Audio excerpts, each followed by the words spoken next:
You're listening to Southeast of Saline Hoops on KINA. Back here on KINA, 9:10 a.m., also 107.5 FM, Southeast of Saline basketball also tonight with live stream video on SalinePost.com. That is brought to you by our friends at Assyria Hardware and Oil, presenting Trojan basketball here on a special Monday night Valentine's Day edition. Ellinwood comes in after a big win over Kinsley on Friday, 66-30. Ellinwood in Class 2A, currently 9-8 on the season. And they have some players that will present a little bit of a challenge for Southeast of Saline defensively. Brittany Simpson, a 5'8" junior, is their leading scorer. She averages just under 22 points a game. Also grabs 4.5 rebounds, 3.5 steals, and 2.5 assists. Gracie Schlesinger also in the starting lineup, 3.5 points, 3.5 rebounds for her. Kennedy Benke will come off the bench. That's a name I think we might want to take note of tonight a little bit just because of the length that she will provide in this game. She's 5'11", averages 5.5 points off the bench. Also 8.5 rebounds coming off the pine for Ellinwood. Back to the starting lineup, Bella Baker is a 5'5" junior, averaging 9 points a game, also 5 rebounds. She also gets 2.5 steals and 3.5 assists. Mary Dimmitt, a 5'5" senior, averages 7 points a game, also gets 3 rebounds. And Allison Ricker, a 5'6" sophomore, in the starting lineup as well.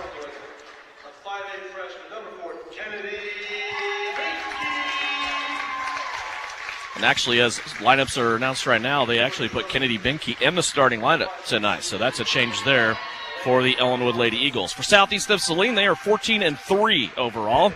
They are undefeated in the league which they play. They have rattled off a 20-plus game winning streak for the NCAA league games. They are led by 3 seniors. Carson Schlesinger, a 5'7" senior, averaging over 11 points a game, 5 rebounds, 2.5 assists. She leads the team in scoring, rebounding, assist, offensive rebounding, and steals. With her in the starting lineup, fellow seniors Elena Yanakopoulos and Mallory Pearson. Elena gets 3 points a game, 3.5 rebounds, and an assist. Mallory Pearson gets 5.5 points a game, almost 3 rebounds, and an assist. Avery Castleman is the lone junior in the starting lineup. Avery, a 5'7" junior, averaging 8 points a game, 3 rebounds, and an assist. And Maddie Harris, the lone sophomore in the starting lineup. She's 5'5", averages 8 points, 4 rebounds, and 2.5 assists per contest. Tyler, when we look at this game, it's kind of a nice game, a good timing, right? You're taking a break away from league play. You have a nice, solid 2-game lead in the sub-state bracket for the number 1 seed, and you're coming out of conference to get challenged here on a Monday night. What are your New Image Audio keys to success tonight for the purple and white? Well, Devin, yeah, you said it. You're exactly right. I mean, you're coming to a game that let's change things up. Let's just see what happens when you throw everything on the wall and you see kind of how your game compares to somebody else's that you're not super familiar with. I'm excited to see defensively how you handle Brittany Simpson. There's been different ways that you allow Ellinwood to play if you look back at some of their games. Some teams just let her go off, and if you let her go off, she's fully capable of scoring 30. She can keep you in a basketball game. But if you try to contain her, you try to see the others score. I'm assuming Coach Shauna Smith wants to shut Brittany Simpson down. I mean, there's going to be opportunities in sub-state, and there's hopefully a time that we're in Hutchinson together at a basketball game at a state tournament where you have to shut one scorer down, and that's what the Southeast Saline team is built to do, is shut down a scorer. So let's see how they handle one of the top scorers in the state. Jump ball is up to start this game. Ellinwood's going to win the tip as they work it off to the right-hand side to start this game. Bella Baker has the basketball. She works with it in her hands a lot for this Eagle team, and she is almost up against a 5 count. I don't know how many seconds they needed there, but Bella Baker was bottled up there by Mallory Pearson, just unable to get rid of the basketball, and somehow it was not a 5-second call. Ellinwood now will work it off to the left-hand side. Poor spacing here by the Eagles on their first possession. Now they get the floor more balanced, and a pass to the top of the key. Here's a pass over now. Across the paint to Benke. She tries to return it back, and Carson Schlesinger is going to bump it out of bounds. It will stay with the Eagles as they have it here underneath their own basket. When you're seeing 40 seconds in right there, and there hasn't been an easy pass, and Southeast Saline is contested and everything, there's an emphasis tonight, and that's defense. Here's a pass in bounds and a shot put up by Schlesinger. That's no good. Carson Schlesinger has the basketball for Southeast of Saline. Off the left-hand side now, Avery Castleman. Skip pass, Maddie Harris. To the right, Elena Yanakopoulos. She'll drive baseline. Now, along the baseline, Avery Castleman for an open 3 along the baseline. That won't go. Fight for the rebound is on the floor, and it's going to be taken by Ellinwood. Each team has had a possession. We're still scoreless 1 minute into this game. Here's a baseline drive now by Bella Baker. She kind of forearmed Maddie Harris out of the way, missed it, and the rebound comes down to Eleni Yanakopoulos. Now Castleman in the paint, kicks it out. Slazner, Carson's three, good. Carson Slazner off the transition there from Avery Castleman, able to drop it home. Now full court defense by Southeast of Saline. 3-0 Lady Trojans here on the road. We're 90 seconds into this game. In the backcourt with it, Kennedy Benke. I did not have her in starting lineup. She is starting, though, tonight for the Eagles. Here on their home floor, coming off a big victory against Kinsley on Friday night. Game in which they won by 36 points. Here's a fadeaway now. Schlesinger, that's up no good. Carson Slazner with the rebound. She'll bounce it down the right-hand sideline to Maddie Harris. Inside along the baseline. Try to get the connection with Eleni Yanakopoulos. Unable to, and it goes out of bounds. That's our first turnover. Yeah, you can see kind of the common rule on a fast break is you never want to pass the ball to a player that's kind of beyond the free throw line. Maddie threw that pass a little bit late. Elena didn't have a lot of room and just didn't have any space to catch the basketball. Here's Binky off transition, picked up a loose ball, and she's able to drop it in at the free throw line from 15 feet. 2 points for Kennedy Binky, the 5'11 freshman. Southeast back to their offensive end, wearing purple, trimmed in white. Ellinwood, all white, trimmed in red and blue. Here's Yanakopoulos in the paint. That shot won't go. Now over to the left-hand side. Maddie Harris has it. If you're watching on SalinaPost.com, thank you. If not, you should probably start. But there's a big, it looks like just a dark spot, Tyler, around these rims, right? It's not the video. It's the way the gym is. Yeah, it's completely bizarre. It's dark in a certain area, and it looks like both goals are a little bit darker than the other. And yeah, it's a tough gym. Three-pointer by Southeast goes unanswered. Ellinwood with the rebound. Down to their offensive end. Up top, Baker has it. Again, dribbling with the basketball. Mallory Pearson right there in her shadow, not going anywhere. They'll hand it off now to Schlesinger. Gracie Schlesinger goes left. On a pass here to Mary Dimmitt. And an offensive foul called. It's a moving screen maybe here against Kennedy Binky, the freshman. Let's see who gets this call. We'll go against Ellinwood. Southeast will have the other way, and it is Binky on the foul. Yeah, and you're seeing there's no special attention given to number 14, Brittany Simpson, right now. I mean, and that's the one thing that I think shows what Shauna Smith thinks about her defense. You know, you're not honing in on the 20-point score. You're letting your whole team play defense because you know that's kind of your bread and butter. Long two put up by Slazner. That's no good for Southeast of Saline. Brielle Potachik and Reagan Getz have checked in for the Lady Trojans. 3-2. Southeast of Saline leads it. Now playing defense. On the left-hand side as you view it on SalinaPost.com, brought to you by Assaria Hardware and Oil. Ellinwood trying to crack this code on the very tenacious Southeast man-to-man defense. Here's a lob pass up for grabs. Pearson gambles, can't get there. Schlesinger pulls away, now goes to Binky, left-hand side for three. And Kennedy Binky has all 5 of Ellinwood points here early on. Eagles lead by 2. Now we're trying an answer here by Reagan Getz. That's no good. Out to Brielle Potachik on the rebound.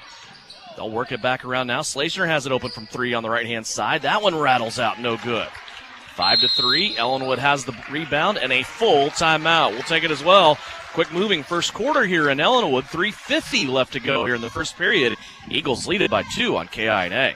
The Bennington State Bank proudly supports local sports and wants each student to know that their hard work and talent is noticed and appreciated.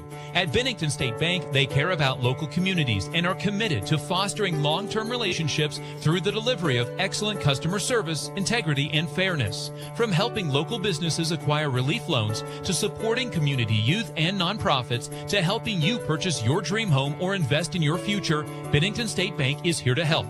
Give them a call to experience exceptional banking with hometown service. Bennington State Bank, your trusted hometown bank. Member FDIC. CanEquip's Service Advantage Preseason Readiness Optimization Program is going on now. Get the best prices of the year on inspections, plus 12-month parts warranties, special financing backed by genuine Case IH parts, and instant rebates on lubricant and filter purchases. Go to canequip.com and click on the Service Advantage banner to see all the savings, or visit them at CanEquip in Salina. Terms and conditions apply. Can equip you. You're listening to Southeast of Saline basketball on KINA. Across the half-court stripe, Eagles not wasting any time out of that timeout as Brittany Simpson gets a three-pointer. 8-3 now, our score. Halfway through the first period, Ellinwood leading Southeast of Saline. Here's Slazner splitting two defenders, and a blocking foul will be called on Ellinwood. The foul is on the floor, and it will be the second one here on the Eagles. Southeast of Saline will inbound underneath their own basket. Well, Devin, that's something we saw a lot on Friday. We saw Carson driving to the bucket, cutting, streaking, doing those things that we haven't seen in a while. We got buzzers, we got whistles. They're going to let the sub come in. But that's when Carson's extremely dangerous. I mean, it's so difficult to play defense on him when you have to respect the three, and then she can dive in and do those things. Jaden Keith is the sub. She will come in now. And Brielle Potacik will be the inbounder. Into Slazner, now all the way around the perimeter. Back to Potacik. Elbow to Lexi Jacobson, who has just checked into the game. Now Reagan gets along the baseline. Right-hand side, Slazner. Carson wants to drive again. Hanging, shooting, scoring from two. Carson Slazner, super active here early on in this game. She has all 5 of Southeast points. Down by 3 now, the Lady Trojans here on the road. On the right-hand side, Kennedy Binky with it. Now she'll play it back out. It ends up in the hands of Bella Baker. Baker will work it around left. Mary Dimmitt has it. She wants to drive into the paint. Now a kick out. Binky for 3. That would have been her second one, but it rims off no good. Fight for the rebound taken by the Eagles. Dimmitt will try it from the elbow and 15 feet and drain it home. Mary Dimmitt gets her first basket of the night for Ellinwood. Yep. Go ahead. Those second chance opportunities just can't happen if you're Southeast Saline. I mean, you have bodies in position. You got to push it back. You got to go fight for the board. We talked about the length of Ellinwood. You now got to get bodies into them, make sure they don't get those second chances. Slazner will pull the trigger from 3, top of the key. It's almost like it was an afterthought. She was thinking about the defender being right there, but the defender never really raised a hand. And Carson's 3 goes off the rim and out of bounds over on the far side. She'll take a break. Maddie Harris back into the game. So it's Lexi Jacobson, Maddie Harris, Brielle Potacik, the 3 sophomores, and then a couple of juniors with Getz and Gilpin. Here's a loose ball picked up by Harris. She'll pull up from 12 feet, right-hand side, splashes it home. Well, you can almost see those going in before they're even released from the hand of Maddie Harris. It's like when you see a quarterback step into the pocket, immediately after a 3 or 5 step drop. I mean, when Maddie goes, you just know that's money from her pocket. Here's a late pass down the lane. Ellinwood bothered on the shot, though, as a Southeast defender got in there. Might have been Getz or Gilpin. Now another long shot put up by Ellinwood and a long rebound. Brielle Potacik comes screaming up the left-hand sideline. She'll slam on the brakes. Now passing back to the middle of the floor, Reagan Getz, and she is fouled from 2. Free throws coming up for Reagan Getz. And you see, again, Getz right there. She just saw a little opening, goes to the elbows, hit by Brittany Simpson. The foul count of Brittany Simpson, I know it's only 1, but anytime you get a star like Brittany Simpson, and if you can get that early foul, let's see what happens. You see who she's guarding, and that's who you're going to try to attack with. Simpson, the leading scorer for this Ellinwood team. She averages just under 22 points a game. Also gets 4.5 rebounds. First free throw by Getz is no good. Mallory Pearson will check back in along with Avery Castleman. Reagan Getz will get a second look here at another free throw. That one's up and good. 1 and 2 at the free throw line for Reagan Getz. She has made this, once again, a 2-point game. 10-8 our score. Full court pressure once again here for Southeast of Saline. They get it across to Dimmitt. Now she'll hand it off to Banky. Over to the right-hand side now. Simpson has it. Simpson, couple of dribbles. Now the handoff to Bella Baker. A lot of dribbling. Once again for Bella Baker. Avery Castleman is on her the whole time. She has never broken the count. And there was never a 5-second call. Wow. That's the second time that's happened. Now a fadeaway shot put up Simpson. And that one's off the front of the rim, no good. Here comes Southeast back the other way. Castleman on the left-hand side. Now Getz. There's an Eagle out of position. Reagan drives into the lane. 15-footer won't go. Mallory Pearson, though, gets the offensive board. Out to Harris. Harris quickly slings it to the left. Now back up top at the free throw line. Jacobson with it. Backside again to Harris, just inside of the three-point line. Here's Getz for 2, and she ties the game.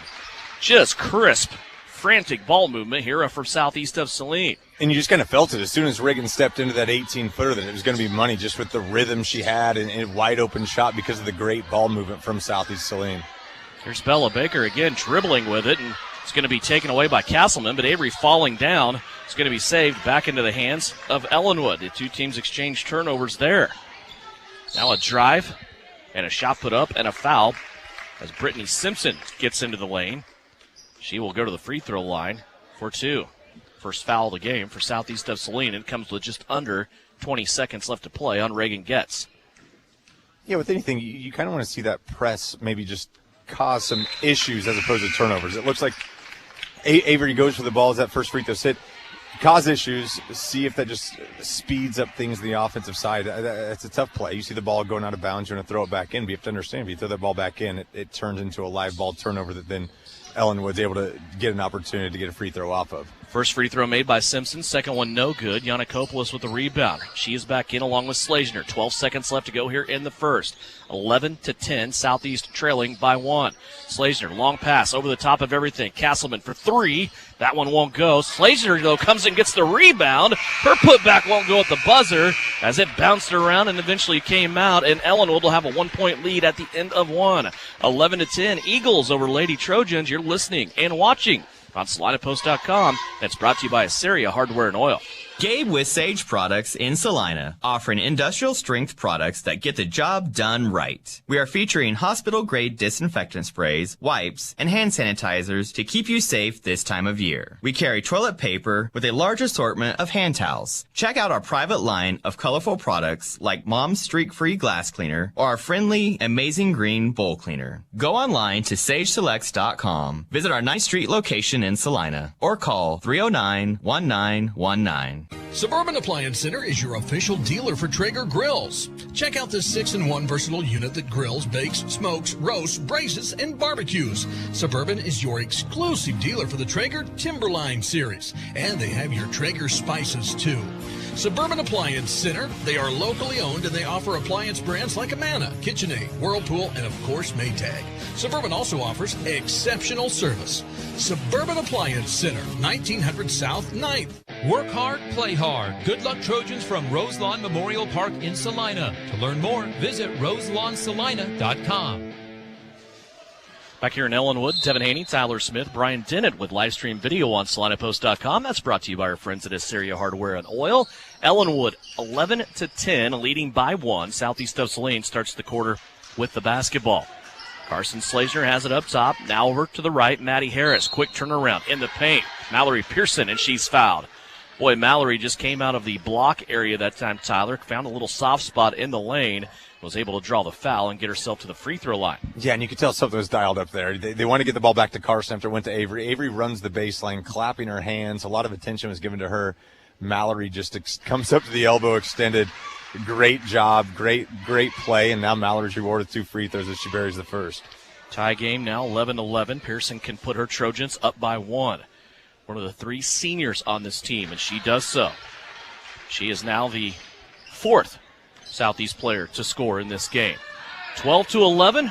It's a long pass up the floor for Ellinwood. Baker has it, goes across the paint, and a foul called on Yannikopoulos down low. Not sure what happened there, but they will say it's on the floor, and Ellinwood will inbound underneath their own basket. When as the whistle was blown, I said I was thinking in my head, that's exactly what you want your press to do, speed them up, and it looked like right there Bella Baker might have turned the ball over, but it looked like there was contact from Yannikopoulos. A tough foul for Yannikopoulos. Baker has the basketball. Dribbles off to the left-hand side. Now she wants to turn the corner. Gets around 2 defenders all the way to the cup and scores. Bella Baker, her first basket. Really nice move from Baker with the left hand. There was a lot of contact, and she just shoved the contact off. Strong finish from Baker. Here's Yannikopoulos inside. Her 12-footer will die off the back of the rim, and now they're going to have a rebounding foul here against Mallory Pearson. It is Mallory's first foul, second team foul for Southeast of Saline. And again, that was Baker down low. Really, really good positioning. And anytime you're fighting and you're winning a rebound with Mallory Pearson, you know you're in for a war. And Bella Baker looks like she's all about it. Dimmitt has it in the backcourt. Holding, still not moving. Now a long pass up the right-hand sideline to Baker. She'll bring it across the stripe. Float off to the left-hand side now on the wing, about free throw line extended. Now changing directions, going back the other way. Again, a lot of dribbling. It's one thing that we've already noticed with Bella Baker you're going to get. Here's a step back, look at a 3, but not pulling the trigger is Simpson.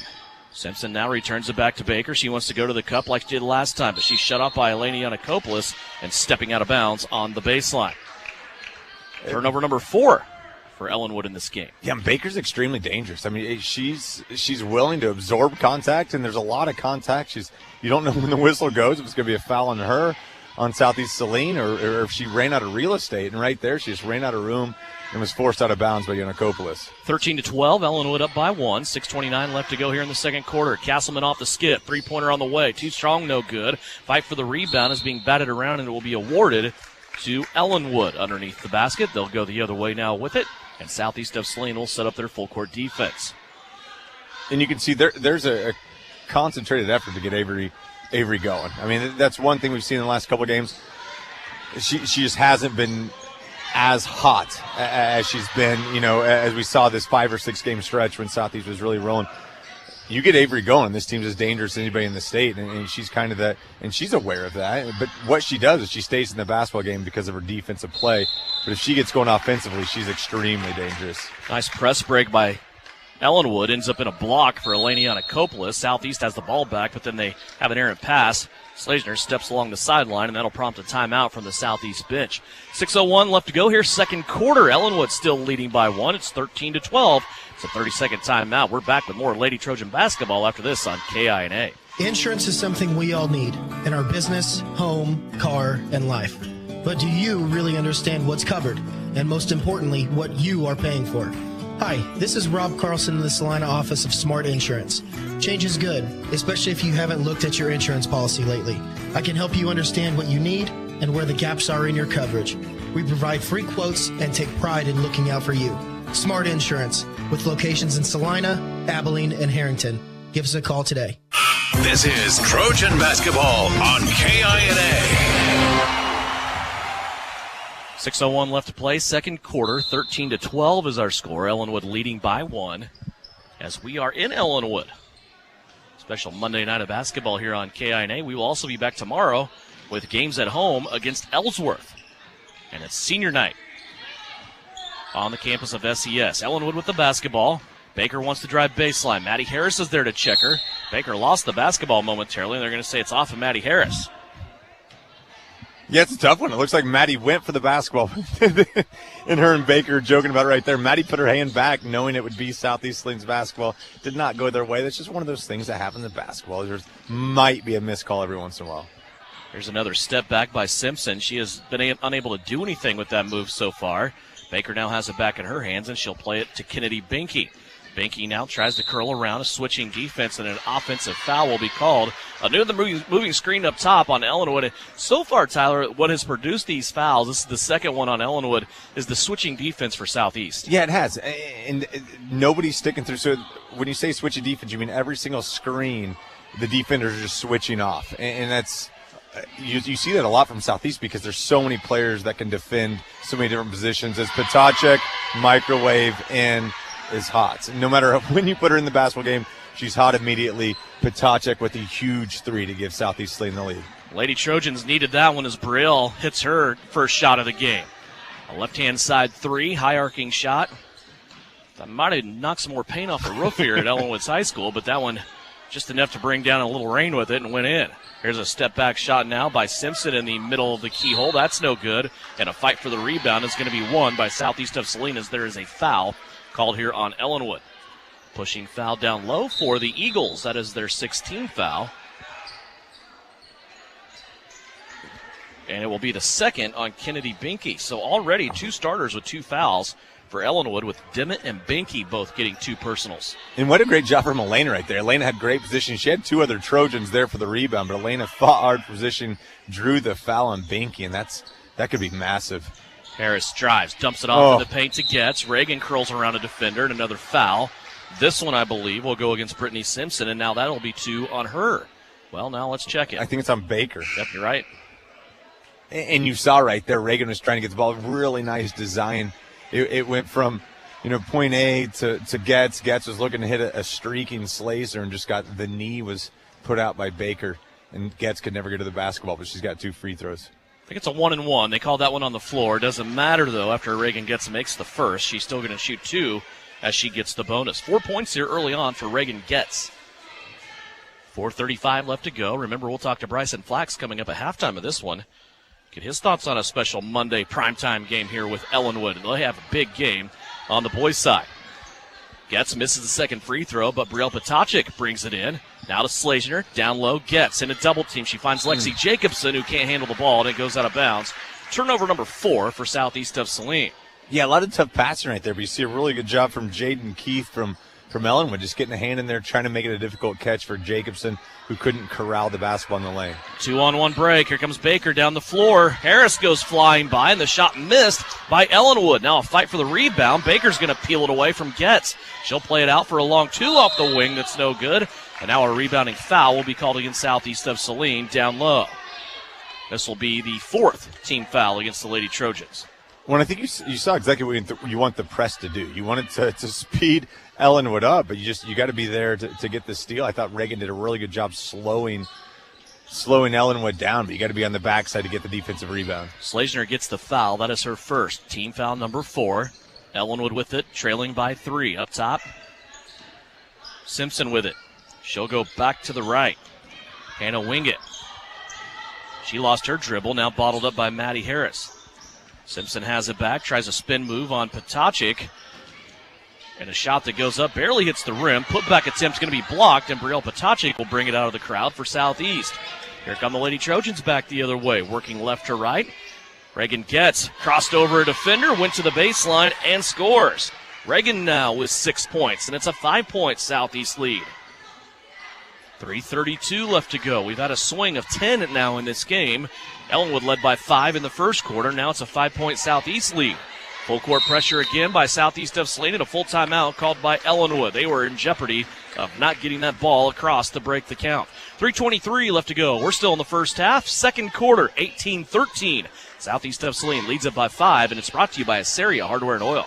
At home or on the road, K4 Garage will keep you moving. With over 12 years of mechanic experience, owner Nick Trout will diagnose and repair your engine to keep you in the game. Full service gas, diesel, or tires. K4 Garage also has a fully stocked convenience store with snacks and drinks. Open Monday through Friday, 7:30 to 6, Saturday from 9 until 3. Trust K4 Garage with keeping you on the road. And if it has oil, they can change it at K4 Garage in Gypsum. You're listening to Southeast of Saline Hoops on KINA. 3:23 left to go here, second quarter. Devin Haney, Tyler Smith, Big Sam, Brian Dennett, all getting you Southeast of Saline basketball, either here on the airwaves on 910 KINA or on SalinePost.com with live stream video. Southeast still in their timeout huddle here. That full timeout was called by Ellinwood, and so far, I think you're right, Tyler. It is the pressure from Southeast of Saline that has kind of dictated the pace of this game. Because I think it looks like even when Ellinwood wants to get out and run, it's more that they're running away from the pressure than they are trying to take advantage of it, if that makes sense. Yeah, it really does.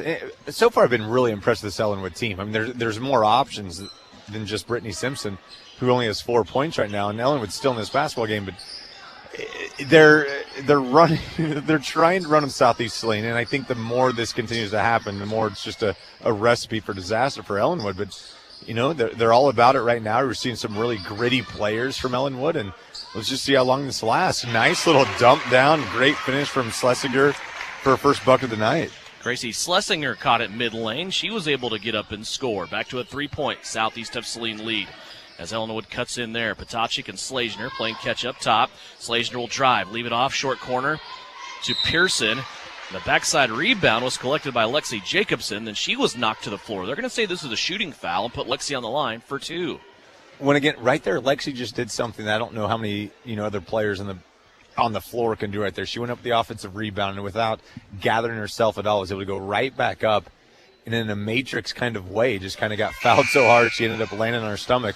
Misses the first free throw, but that's just that dynamic that Jacobson provides, that she can just fly up for a rebound and go right back up without ever seemingly touching the ground. Carson Slazner will check out. Chase Gilpin into the game for the first time. Jacobson missed the first, second one on the way, and it's also strong off the back of the rim. Fight for the rebound, ball squirts loose, and will be collected by Brittany Simpson for the Ellinwood Eagles. Here comes Ellinwood across the center court stripe. Simpson traveled with the basketball. That is their second turnover of the quarter, now 5 for the half. Southeast will get it back, leading by 3. 18-15 is our score. And again, right there, so you see Reagan Getz on Brittany Simpson. I mean, there hasn't been a specific defender on one of the state's leading scorers. Shauna Smith is willing to roll the dice with any one of her players, and maybe that's the test, Devin. It's whoever draws her. You either do your job or you're not going to play. Beautiful look down low. Southeast can't convert. Jacobson from the free throw line found Getz along the baseline. Reagan didn't have a great angle at the board and threw the ball over the top of the rim. Ellinwood comes away with the rebound. Here come the Eagles back the other way. Working it off their right-hand side. Couple of cutters and a switch on defense there by Southeast of Saline. Mallory Pearson just basically taking whoever has the ball here for Ellinwood. Now Dimmitt unleashes a long shot from the left wing. That's no good. Chase Gilpin with the rebound for Southeast. Chase wants to run. Long pass up the floor to Getz. She'll stop at the three-point line. Let one fly. That's no good. Pearson down low off the rebound. Won't score. Boy, that one looked like it was going to trickle in, and the drought continues for both of these teams. Here comes Simpson back now the other way for the Eagles. She'll play it up top of the circle. Now swing it to Binky on the left-hand side. One dribble to her right. Binky for 3 has just tied the game. Kennedy Binky leading the way for Ellinwood. Now has 8.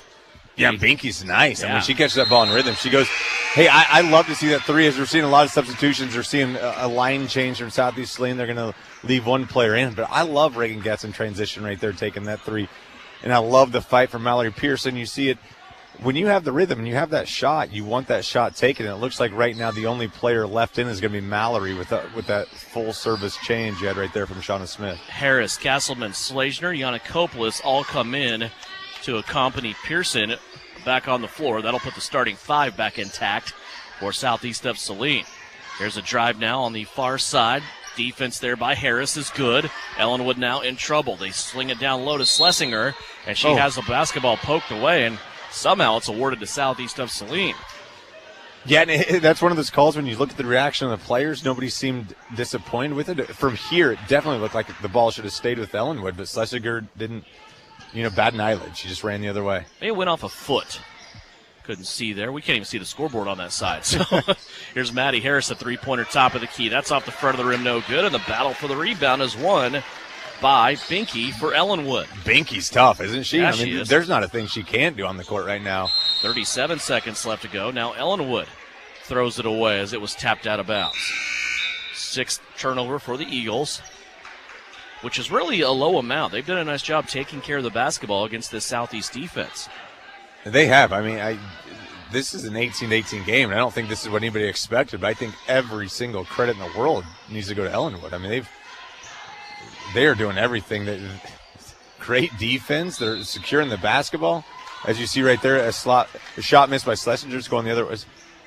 By Carson. I'm just there's too many Schlesingers and Schlesners. Holy moly. Our Schlesinger. She's our all-star. 18 seconds left to go. There's Ellinwood too many gets syllables it back. tonight. Yes, I agree. Goodness gracious. 18-18. Ellinwood has the last say at it. Simpson with it. She will bring it across, being shadowed by Avery Castleman. 6 seconds left to go. Now to Dimmitt. Dimmitt will live it off for Binky. She's had the hot hand for Ellinwood here. She gives it up with 1 second left, and a desperation shot at the end that goes off the backboard, but it will not go in. As far as time-wise, it went off the backboard and in, but the time had already expired, and we go to the locker room tied at 18 points apiece. When we come back, numbers from the first half. Also a conversation with Bryson Flax. The halftime show brought to you by Knopf Auto and Truck Accessories is here. We're all tied up at 18 on KINA. Knopf Auto and Truck Accessories. Everything to bling out your ride in one place, including top-quality lift kits, wheels and tires, bumpers, Jeep accessories, fender flares, bed covers, bed liners, step bars, even custom painting. Knopf Auto is the and soil dealer and has many synthetics and filters in stock. Visit Knopf Auto on Facebook for specials, great ideas, and let them make your truck stick out in a crowd. Knopf Auto and Truck Accessories, supporting the Southeast of Saline Trojans.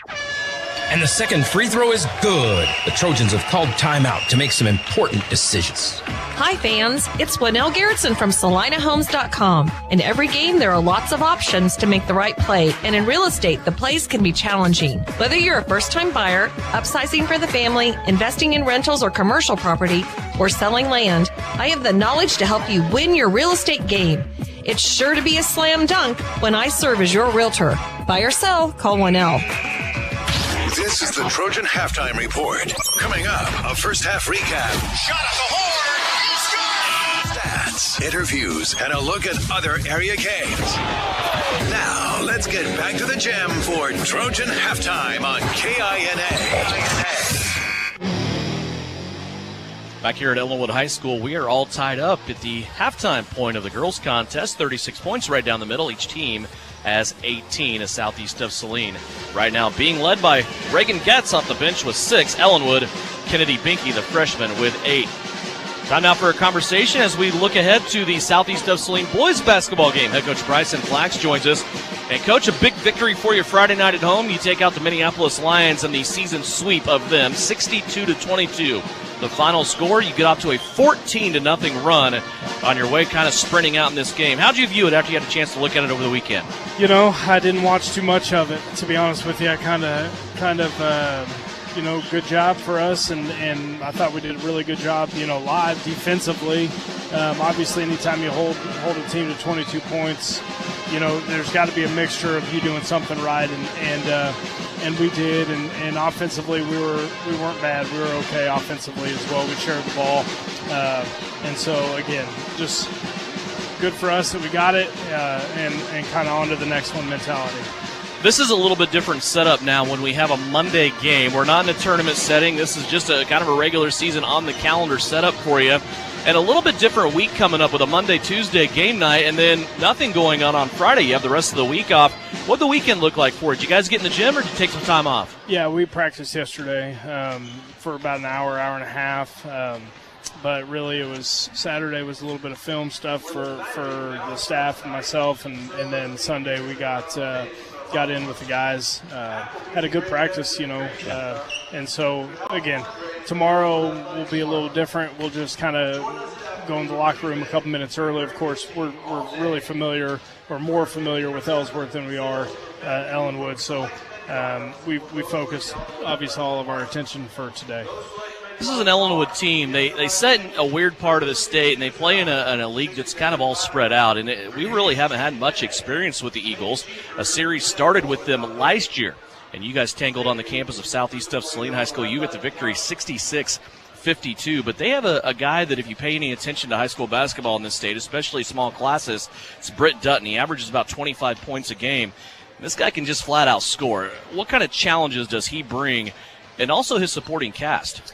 Yeah, we bounce around a lot of ideas, and I just can't get it through my head to completely change who we are defensively. So we're going to go at it like any other guy at the start, anyways. That might change because they do have the other supporting guys that, if you let Dutton go. And you're letting the supporting guys get theirs as well. They're a really difficult team to guard, and we'll kind of pick and choose our spots to run some traps at them and et cetera, but we're not going to drastically change who we are tonight.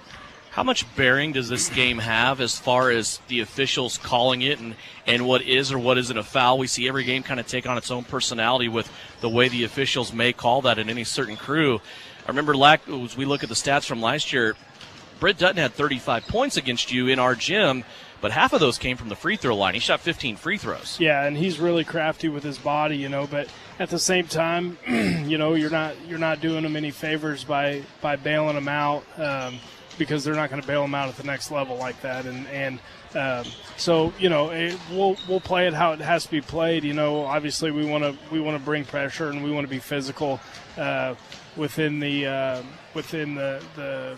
the rules essentially, but we just got to be really good on them. That's all there is to it. Back in the 70s, there was a guy that used to coach here. He just got out of the armed forces, from what I understand, and this is one of his first head coaching jobs. And he tells me that he had a 40-game winning streak in conference play here at Ellinwood. You know anything about that? Yeah, he actually told me the other day, he said,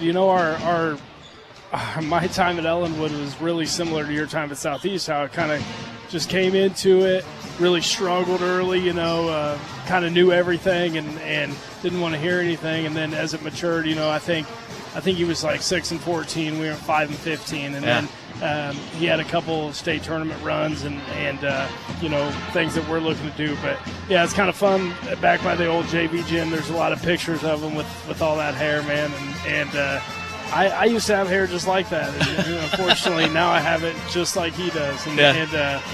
But now he's. I mean, I look up to him a lot. He's a good dude. Of course, we're talking about your dad, head coach Francis Flack. Said I always call. He's in my phone as coach, and that's no disrespect to you, but that's the way it is, and I think he's earned that. But he had some great stories. I spent some time with him on the phone talking last week, and he kind of previewed with me with that information. So that was a fun story. When you look at this game, just as far as competition, there's been no mistake about it. I mean, other than Beloit, the league is kind of where it's at right now. And over your last 3 games, Sacred Heart, Beloit, those have been okay games for you. But you really want to be pushed, don't you? You need one of those games where, man, you can step out of league right now. You have a comfortable sub-state bracket cushion for that number 1 seed. This is a game that you really want to see excellence out of your team, isn't it? Yeah, I do. I want to see us, first and foremost, compete at a really high level. This provides a challenge that, similar to what we'll see later down the road. Just excellent individual play, and then a supporting cast that is all around. They've got an all-around group. They're just not as deep as we are, and I expect it to be a really good ball game. What do you think the keys are for your guys tonight? Well, we can't bail them out. We can't send Dutton to the line 16, 17 times. But other than that, we can't give them second chances. If we make them work, and I think, Luke Gebhardt's going to start on them, and he'll make them work, but if we make them work and get a stop, we can't give it right back, and we can't allow them to get on the glass. Best of luck to you. We'll talk to you after the game. Thanks. Bryson Flax, head coach of the Southeast of Saline Trojans. His guys tonight taking on the Ellinwood Eagles and their really good player, Britt Dutton. That'll be an interesting game coming up. That is game number 2 of our doubleheader. We're going to step away, 60-second timeout. When we come back, stats from the first half and a quick start to the third quarter. It's all coming up. Knopf Auto and Truck Accessories halftime report here on KINA. Knopf Auto and Truck Accessories. Everything to bling out your ride in one place, including top quality lift kits, wheels and tires, bumpers, Jeep accessories, fender flares, bed covers, bed liners, step bars, even custom painting. Knopf Auto is the and soil dealer and has many synthetics and filters in stock. Visit Knopf Auto on Facebook for specials, great ideas, and let them make your truck stick out in a crowd. Knopf Auto and Truck Accessories, supporting the Southeast of Saline Trojans. Don't get caught on empty. Fill up on all your basic needs at Aceria Oil and Hardware. We want to be sure all our Trojans are fueled up for the big game. Whether you're on the field or in the stands, start with a full tank of gas for your car or your belly. Get your favorite pizza and snacks to have enough stamina to get that Trojan win. Aceria Oil and Hardware, located in Aceria at the corner of Center and Main. We'll fill you up. This is Trojan Basketball on KINA. Back here at Ellinwood High School, Devin Haney along with Tyler Smith. We have live stream video going on right now at SalinaPost.com. 18-18 is our score as we are all tied up. Here's getting ready to start third quarter action. Reagan Getz has 6 for Southeast of Saline. Carson Slajan with 5. 3 for Brielle Potachik, 2 for Maddie Harris, and 2 for Mallory Pearson. For the Ellinwood Eagles, they're being led right now by Kennedy Binky with 8. 4 points for Brittany Simpson. The rest of the Eagles, there's 3 of them with 2 points as we're all tied up 18-18 here in this game. Ellinwood will get the basketball and have a chance to break this tie starting out third quarter. Tyler, what do you want to see here out of the Lady Trojans? You got to hit some shots, right? I mean, Ellinwood's doing everything. They're doing everything really well. At times, you just have to understand the other team's going to play really well as well. And it's going to come down to making shots, and that's the one thing. We haven't seen the outside shots fall for Southeast Saline. The defense has been fine. Everything's been going good. You're getting yourself good opportunities. Hit shots. I mean, if this team doesn't hit shots, anybody can play with them. But if they're hitting shots, there's not many teams that can play with them. A lot of dribbling up top. I still don't really see how that's not a 5-second call. That time it was Brittany Simpson with the ball and a wild shot on a drive from Bella Baker, and that will go unanswered. Southeast with the rebound. Up the floor quickly. Pearson. She got her left hand on a ball and had to get control of it before she came down inbounds. Here's Castleman. 2 dribbles to the left. She'll unleash a 3. That's an air ball, no good. Pearson unable to save it, and it'll go back the other way with Ellinwood taking possession. And it kind of looks like Avery's just pressing a little bit. I mean, the good thing is we're not seeing any, oh, goodness gracious. Carson Slater, that's almost what you need right there. Inbounds pass we got it. Inbounds pass just stolen immediately. And, boy, this guy's playing great defense on us. I would love to tell you who just scored that basket for Ellinwood, but I can't. We've got a 6'4" creature playing defense on us. Ellinwood with a steal as we go back the other way. Three-pointer by Binky, left-hand side. That's no good. The two teams exchanged baskets there in a flurry. Now it's 20-20. 6:43 left to go. Castleman has it, top of the circle. She's looking now to Yannikopoulos. Now over to Maddie Harris for a two-point drive along the baseline.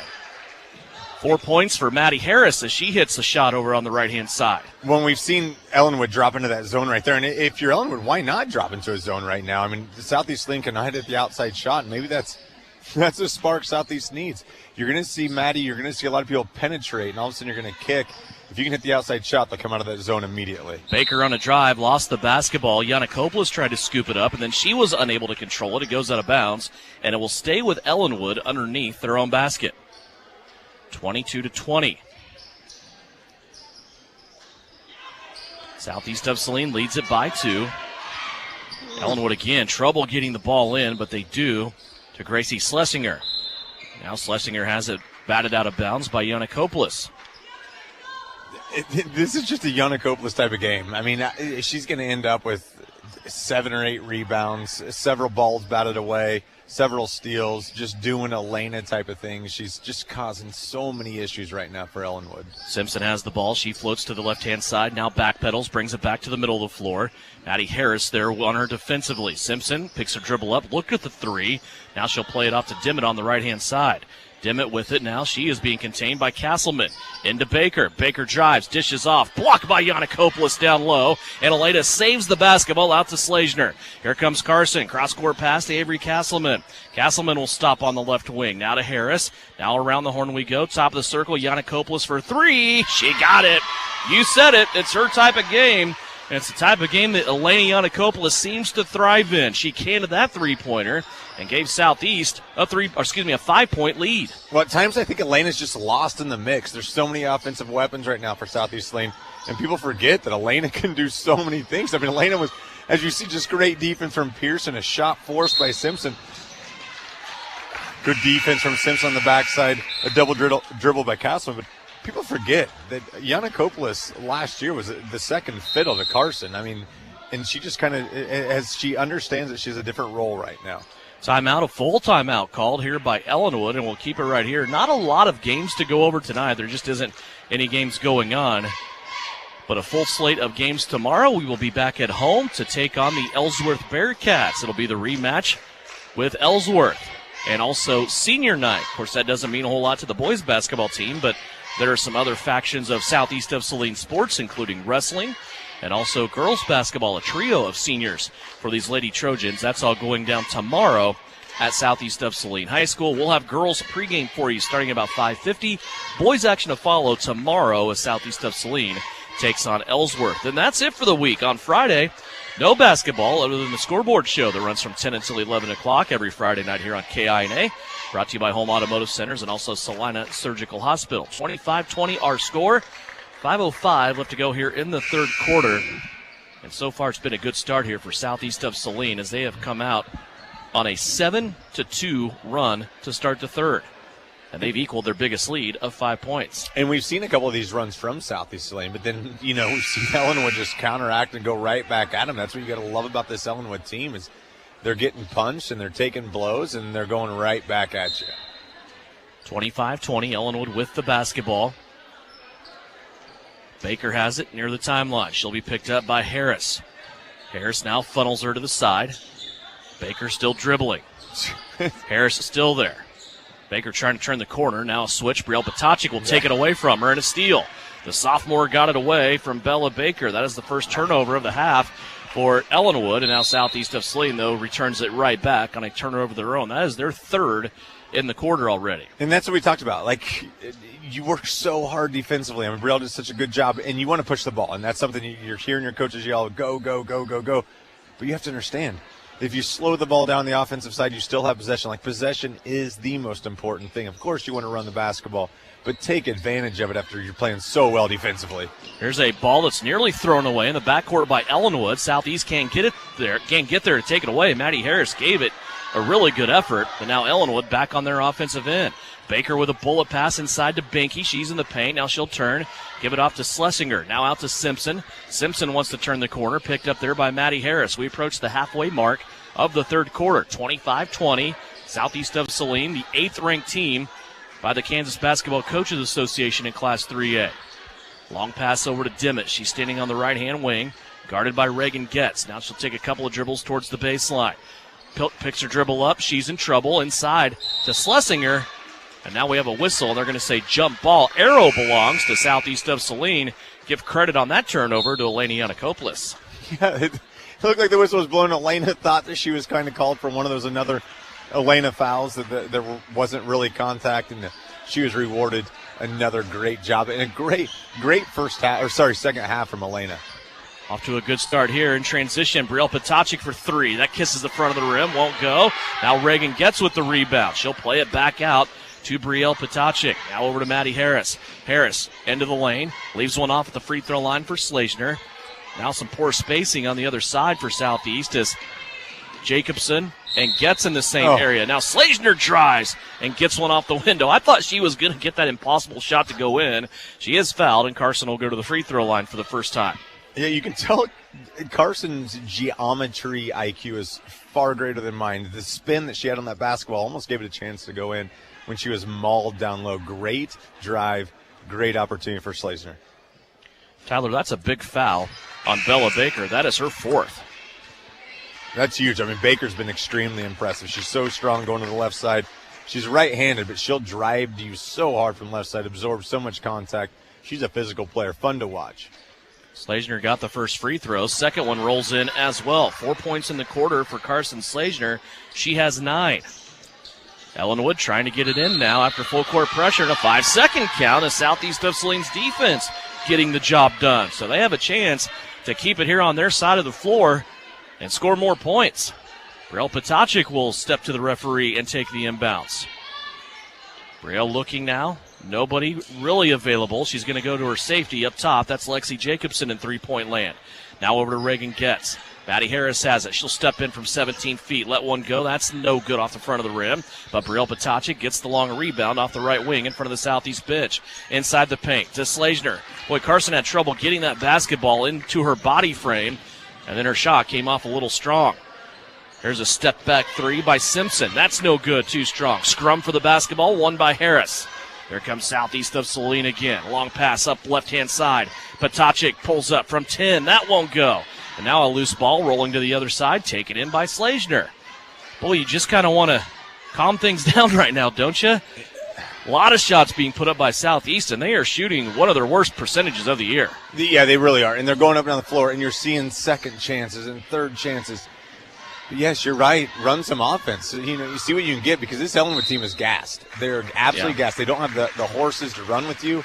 Run some offense, see what you can do. And you're seeing right there, Brittany Simpson does a good job drawing the contact, getting herself to the free throw line for 2. She turned, got one in the lane. Bounced off the front of the rim, but the foul was called against Brielle Potacik. That is her first. It'll send Simpson to the line for 2. First one takes a high bounce off the back of the rim and then falls through.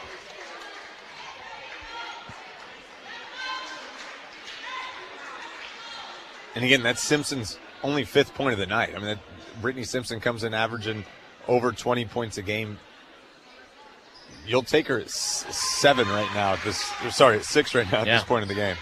27-22. Back to a 5-point Southeast of Saline lead. Those 2 free throws cut in. Down low, Lexi Jacobson tries to make a move, and she dribbles off the foot of her. Looked like maybe off an Ellinwood player, but she fell out of bounds with it, did Jacobson, and that'll be a turnover for Southeast. 4 turnovers now for the Lady Trojans in the quarters. They still lead it by 5. 2.5 minutes left to play here in the third. Simpson brings it up the floor. She'll speed across the timeline, then be picked up there by Brielle Potacik. Still man-to-man defense for this Southeast of Saline team, forcing everything out beyond the three-point line for Ellinwood on offense. Dimmitt out to Binky. Now back to Dimmitt on the right-hand side. A shot put up from the left wing is no good. Reagan gets the rebound for Southeast. Reagan up the floor now, Avery Castleman. With nobody around Avery, she's going to take 2 dribbles to the baseline, shoot it from 17, and that's no good. 1:51 left to play here in the third. Simpson with it. A drive now by Dimmitt. Shot up, no good. Loose ball. Will stay with Ellinwood. Yeah, and Getz looked like very fortunate not to get called for the foul right there as Dimmitt really strong to the bucket. And again, Devin, it's one of those things, like you want to see Southeast push the basketball, and we know that they're struggling to hit shots, and you want to see these players gain confidence and hit shots, but they're not falling right now. I think you have to run some offense right now at some point. You want to push the ball, yes. If there's not a layup there, you pull it out, run some offense, and see what you can do. Inside, they get it to Binky, does Ellinwood off the inbounds. Simpson takes a couple dribbles. Now she's going to give it to Dimmitt. Now we're to Binky for 3. She was the hot hand in the first half for Ellinwood. That one comes off no good. And the rebound collected in by Nevaeh Bowman for Ellinwood. Back out to Dimmitt. 80 seconds left to go here in the third. 27-22, Southeast of Saline leading by 5. Dimmitt has it along the baseline. Here's a ball that's poked away by Slazner, but Southeast of Saline, they do come up with it. Maddie Harris with it. It's Harris against Simpson. A couple of crossovers by Harris. She's fouled going to the basket. She's on the floor as Harris, and no whistle yet. Yannikopoulos along the baseline will score. Boy, Southeast of Saline took chaos there and made it positive, but Maddie Harris, wonder about her. She's up and running again. I think she's all right. Yeah, Harris did a great job. She crossed over Simpson, made her look silly, and then there's foul. You see a travel, which goes uncalled. Yeah, it looked like Harris. There's a lot that just went off. Yeah, there is. 29-24. Here's Yannikopoulos wide open down low as Maddie Harris hits her for 2. And how about that's a pass that not many players can make right there. Maddie Harris didn't hang her head after the missed layup on the other side. She just makes a half-court pass right on the money to Yannikopoulos. Back up by 7 is Southeast of Saline. Simpson again in the lane. She'll turn and score. 6 quick points for Brittany Simpson. 10 seconds left to go in the third. 31-26. Slazner. Left-hand pass to Harris. 5 seconds left. Now in the corner, Pearson. Clock down to 2. Down to 1. Harris has to put it up at the buzzer from 3. And that one's too strong and no good. 31-26 our score. Southeast of Saline will take a 5-point lead into the fourth quarter. We'll be back with that final quarter, and it's brought to you by Assaria Hardware and Oil here on KINA.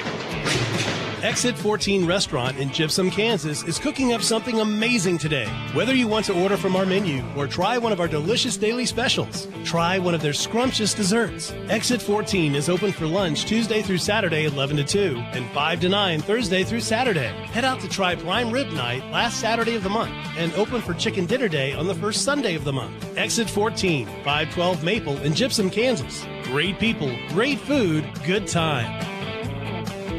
Maybe you don't play quarterback or make the highlight reel. Maybe you're not a high school athlete anymore. But just like an athlete, you can get first-class orthopedic care from Saline Ortho. Their doctors and staff strive to get you back to an injury-free, pain-free life as quickly as possible. Saline Ortho has a doctor on call 24/7 for all orthopedic injuries. So next time you're injured, trust the experts at Saline Ortho. Your voice, your choice, past, present, and future. See them online at salineortho.com. You're listening to Southeast of Saline basketball on KINA. 31-26, Southeast of Saline with the lead. It's a 5-point spread as we go to the fourth and final quarter. Ellinwood will have the basketball. Pearson gets Slazner, Yannikopoulos, Potacik on the floor for Southeast of Saline. Brittany Simpson, the leading scorer for Ellinwood on the season at 22 points a game. Had a little flurry there, Tyler, of 6 straight points, and now they're going to call an offensive foul. That goes back the other way. A turnover to open the quarter. No. They're calling it on Pearson. Oh, okay. Everybody started walking back the other way. I didn't know. I think even Simpson knew she got away with the foul. That's which is interesting. I love this call because I want to see it called both ways, because that's 100% a foul on Mallory Pearson if that's the way you're going to call this basketball game. But I want to see if they're going to call it on Ellinwood, trying to defend the Southeast Saline defenders as well. Just a second on Mallory Pearson. She's the first Southeast player with 2 fouls. There's a strip now by Eleni Yanakopoulos. It's the 4th turnover for Ellinwood in the half. Slazner up the floor. Reagan Getz has a squirt between her hands and a turnover. Boy, Southeast just looks out of sync. As good as they are defensively, they are just not on key on the offensive end. Still lead it by 5. 31-26. Binky has it for Ellinwood. Now she turns, goes to Simpson. 3-pointer on the way is good. Brittany Simpson now with a baker's dozen, 13 after just having 4 at halftime. And that Southeast lead has been cut down to 2. Brielle Potacik has it now in the paint. She'll leave it off for Mallory Pearson. What a great play. step through right there from Pearson. Pearson gets the ball and she gathers so much ground without even taking a dribble. Gets herself a beautiful angle and great finish from the senior. Brielle Potacik on that pass, our Everhart Precision Ag precision pass of the game that led to Mallory Pearson's basket. Now a blocking foul on Mallory Pearson in the backcourt. Pearson and Slazner are working hard defensively. And the blocking foul issued here against Mallory. So that'll be 3 now for Mallory Pearson. But again, the one person taking note is Coach Shauna Smith, and she's going to tell her players to do the exact same thing. Great defense from our perspective that Mallory Pearson's playing. Really tough defense, and we'll see if Ellinwood can play the exact same defense. Oh. There's a double dribble that goes uncalled by Ellinwood, and now they're going to make up for it with a traveling call. And here's where it gets tough. When you start making calls differently in the fourth quarter than you made the entire game, you have to start making that travel call or the double dribble call, whichever one you want to. It was defensively forced, but it definitely was a violation right there from Ellinwood. Bryson Flax with a quarter grin on his face over in the doorway, observing the same officiating crew that he will have the pleasure of competing with tonight. Here's a travel now by Eleni Yanakopoulos. Turnover number 6 for Southeast. And Yanakopoulos definitely right there drug a foot. I mean, that was she sped ahead of herself right there, drug the foot, good travel call. Loose ball picked up. Slazner takes it away. She has to get by a defender. Yeah. 6 turnovers in the half now for Ellinwood. Slazner pulls into the elbow area. That won't go, and Mallory Pearson shoved out of bounds. So a foul here will go against Ellinwood. It will be Mary Dimmitt, her 3rd. And Devin, we've seen this year so far. These are the games that usually it's the maturation, it's the maturity that Southeast Saline. You have 3 seniors. You have players that have played in this situation before. This is not an easy environment. We've talked about that. It's a Monday night. It's a non-league game. It's ugly. It's gross. You can't make a basket. What are you going to do to come out on top? Defense. Who's going to start hitting shots? And that helps right there. Avery Castleman for 3. On she cue. got the feed off the right-hand side. Free throw line extended. Slazner was at the top of the key. Was able to get it over to Castleman, who puts her first shot into the cup tonight. 3-pointer there by Avery Castleman. Now a 7-point lead once again for Southeast of Saline. Their biggest lead of the night. 5:49 left to go here in the 4th. Simpson cannot get free of Mallory Pearson. Now Dimmitt has it. She'll come back to Simpson, who's now currently guarded by Slazner. Simpson wants to drive. They're going to get the blocking foul on Slazner. The foul is on the floor. 3rd team foul against Southeast of Saline for Carson Slazner. It is her 2nd. Simpson extremely animated. I mean, she's been unhappy with a couple calls. I think she wanted that to be on the shot.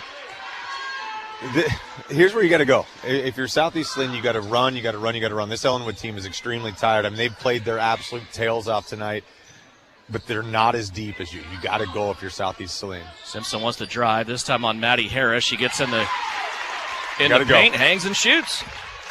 Simpson with 15 now. Castleman with it on the left-hand side. Nobody's coming out to her. Avery's going to leave it off in the baseline to Reagan Getz. Now skip back through to Brielle Potacik. That ball partially deflected. Slazner came over to save it, and it's going to be out of bounds by Ellinwood, who they came sprinting out of bounds, and that was probably a gift there for Southeast of Saline, maybe. I don't know. We'll see. Yeah, I don't know if that shot was deflected or not. Sure looked like it. Sure did. Brielle Potacik does not miss shots that bad, but yeah, Carson did a good job staying away from it. Off the inbounds. Castleman has it. She'll speed all the way around the perimeter to the right-hand side now. Leave it off for Potacik. Swerves the hip check. Brielle Potacik. One-handed bounce pass back. Here's Harris. She'll get in the lane. Draw 3 players and drop it over the top of all of them. Maddie Harris has a half a dozen. 38-31 our score. 4:45 left to go. Simpson with it, speeding up through the full court pressure from southeast of Saline. Shot put up on the left-hand side. That's no good by Ellinwood. Brielle Potacek with the rebound. She's going to clear both shoulders and check her rearview mirror. Now up the floor to Harris. Across the paint. Slazner, layup, good. Carson Slazner in double digits with 11. I mean, Devin, right now, Brittany Simpson has played her absolute tail off. She is struggling. I mean, yeah. She's struggling to stand. She's struggling to do anything. She's struggling to get air. And you just got to keep running if you're Southeast Saline. That's got to go the other way. That is unreal. I think the only reason maybe, and I don't know, I'm just from my perspective here, what may have gotten that foul for Maddie Harris is at the last second she put her arms up and drew the push, I think. I don't know. You're seeing this is Rocky IV right now. I mean, you're seeing Ellinwood. They're on their knees. They're struggling. They're not the favorite. They're not Ivan Drago, but they can't stand right now. And this is just what Southeast does to you. They will drive you into the ground. They're going to sprint. They're going to run. They're going to beat you down second after second, minute after minute, and they're going to take your best shot. And right now they got a 9-point lead with 4 points to go. Or with 4 minutes left. Simpson came out of the game. She was over on her hands and knees over in the bench area. Right now she currently has her head tucked over a trash can. 40-31. Southeast of Saline playing defense here. They have a 9-point lead, 3:49 left to play. Baker with it. She's in there with 4 fouls. Here's a shot put up, and it goes in off the backboard for 2. Nevaeh Bowman. And we saw Bowman in the JV game hit a few shots off the bank. She's either really good at the 20-footer from the bank, or that just happens every once in a while. Reagan gets along the baseline. She'll put a shot up. Can't clear the rim. Loose ball squirts out to Castleman up top. Avery now will save it. She'll come back to the left to Lexi Jacobson, who travels with the ball. Here's where Southeast Saline needs to understand what they're doing to their team. You've got to either go for the layup or just continue to drive them. Make sure you're getting wide open layups. I mean, there's people just can't get their hands off their knees. Don't give up these shots. Make sure you're in control of every offensive possession. And there's nothing in this game that says you have to shoot the ball right away if you're Southeast of Saline. You're in control with a 7-point lead, 3:10 left to go. You're also in control of the foul count. Now here's a loose ball scooped up by Brielle Potacek. She has a defender running with her. Brielle's going to slam on the brakes. The defender flies by, but then Potacek can't get the shot to go down. Oh, boy. But that's a great job from Brielle. And Brielle just created space. We saw her speed kind of from half court on. That's a shot Brielle's going to hit 9 out of 10 times. She just missed it right there. That's got to be the other way. Great job from Carson. Just when everybody's kind of getting out of whack, getting tired, we see the stalwart right there. Carson Slazner digging her heels in, taking the charge. Great play from the senior absolute all-star from Southeast of Saline. That's the 5th foul on Bella Baker. She is going to foul out of this game. It's also another team foul against the Ellinwood Eagles. So Southeast of Saline will have the possession back. 13 turnovers now for Ellinwood. 2:45 left to go, and it's a 7-point Southeast lead. Castleman on the left-hand side, playing catch with Potacek, who's in the middle of the floor. Brielle now looking to skip it over the top. She does so. Slazner for 3. Off the back of the rim, no good. She gets her own rebound, though. Now plays it out to Castleman. Now back to Slazner. Those 3 just playing catch from behind the 3-point line. Carson wants to drive. Gets a little bit of a screen there from Yana Koplis. Went to the other side of the basket and came up empty with it. Well, and we're at the point where Ellinwood's, they're playing a tight zone. I mean, at some point, you make them come out of their zone. I mean, you pass the ball around. There's not a shot clock. Yeah. We don't have to run. I'm Southeast. I don't even know why you have to shoot right now, honestly. I mean, that's a great point. Here's Reagan Getz getting it on the inside. She travels with it. I mean, you're sped up. Get out of this thing with a win. I mean, it's not pretty basketball. I don't know if you want to try to make it pretty in the next 2 minutes, as Shauna Smith calls a timeout right there. Make Ellinwood play defense. Right now they're just stacked into a zone. Make them come guard you. 2 minutes left to go. It's a full timeout. We'll take it as well. 40-33. Southeast of Saline leads it by 7 here on KINA. Frisbee Construction is a service organization for the commercial grain industry dedicated to giving you the best in planning, the best in quality, and the best of workmanship, and overall the best value for your dollar since 1949. Frisbee Construction specializes in new construction as well as remodel and repair of grain handling facilities throughout the Midwest. Frisbee Construction Company in Gypsum has emergency crews available as needed. For more information, go to frisbeeinc.com.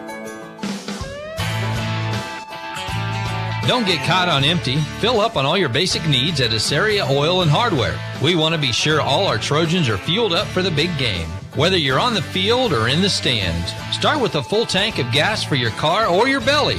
Get your favorite pizza and snacks to have enough stamina to get that Trojan win. Assaria Oil and Hardware, located in Assaria at the corner of Center and Main. We'll fill you up. You're listening to Southeast of Saline Hoops on KINA. 2 minutes left to go. Southeast of Saline leads Ellinwood 40-33. Ellinwood has the basketball. Full court pressure for Southeast of Saline. Simpson back into the game. She must have got her air over there on the bench. No, it's a flop. There's no way. And another moving screen by Ellinwood in a big collision. This time Slazener goes into Simpson, and they're going to call the foul on Slazener. For Carson, that is her third. That's extremely tough. I mean, it's one of those screens. You're seeing it at midcourt. You're watching a player. They know the contact's coming. A great job from Brittany Simpson. Absolute crafty player. Knew contact was coming. Fell immediately. There's another fall. This will be interesting. You're seeing Coach Steve Reedy say flop. It's fine. You're seeing Coach Shauna Smith talk a little bit as well. It's interesting how the game all of a sudden changes after a timeout and after a coach's talk. It's the 17th foul. Maddie Harris gets that one. That is her second. Front end of the 1-and-1 is up and good by Schlesinger. Her third point, she will get the bonus. Southeast of Saline with 17 fouls. Ellinwood with 3. Second free throw on the way. Off the front of the rim, no good. Eleniana Copeless with the rebound. 40-34, 1:42 left to go here in this contest. Been an interesting one here on the road in Ellinwood for Southeast of Saline. Maddie Harris along with Slazener. Up top, breaking the count now. Harris got in a little bit of a pin there, but she was able to get out and play it off to Slazener, who now plays it to Brielle Potacek. Again, you have that 3-point guard lineup on the floor for Southeast of Saline, and a team that's really, really tough to pressure and get turnovers out of. I think Coach Smith would be happy holding the ball on for the next minute 10 right here. I agree. The way you've shot the ball tonight and the way you've taken care of it, I think just playing keep away right now is your best game. And I don't think Ellinwood can defend. I mean, they don't have the athletes that can go at Southeast Saline, so you just go. Well, and here's the They're other trying thing. to foul. Yeah, they have to commit 4 more fouls to get the clock stopped at the free throw line. So it's just going to be an inbound after inbound for Southeast. They've already taken this clock down to 49. This is one of those great just moments where you look back at this and you're saying we just had a minute. Here's a foul that's going to be called. Brielle Potacek takes the contact for Southeast of Saline, and promptly Ellinwood's going to call a full timeout. We'll take it as well. Southeast with the inbound. When we come back, they lead it by 6 with 45 seconds left to go here on KINA. Kansas Wesleyan University offers great nursing education options with a BS major in nursing and an RN to BSN program. KWU recently opened a brand new $5 million nursing education center that features state-of-the-art simulation rooms and next-generation classroom equipment designed to take the educational experience to the next level. Wonderful scholarships and opportunities to gain experience are available. Want to know more? Check out kwu.edu/nursing today. That's kwu.edu/nursing. Salina Regional's Orthopedic and Sports Medicine is your home field advantage. Our physicians include sports medicine physician Dr. Matthew Pyle, along with orthopedic surgeons Drs. Travis Rump, Todd Riley, and Timothy Hawks, plus an A-team of certified athletic trainers and physical therapists. We're ready when you need us to help prevent injuries, enhance performance, or to heal through surgery and rehabilitation. For area athletes to weekend warriors, the home field advantage starts at Salina Regional Orthopedic and Sports Medicine. You're listening to Southeast of Saline basketball on KINA.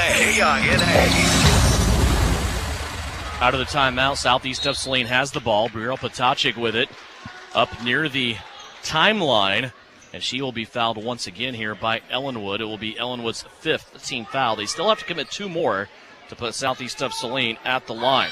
34 seconds left to go. Into the backcourt, Carson Slazener with it. Slazener now looking for either someone to foul her or someone to pass to, and there's Maddie Harris. Harris now with the basketball, clock down to 24. I mean, Ellinwood's struggling to even keep up the foul. Yep.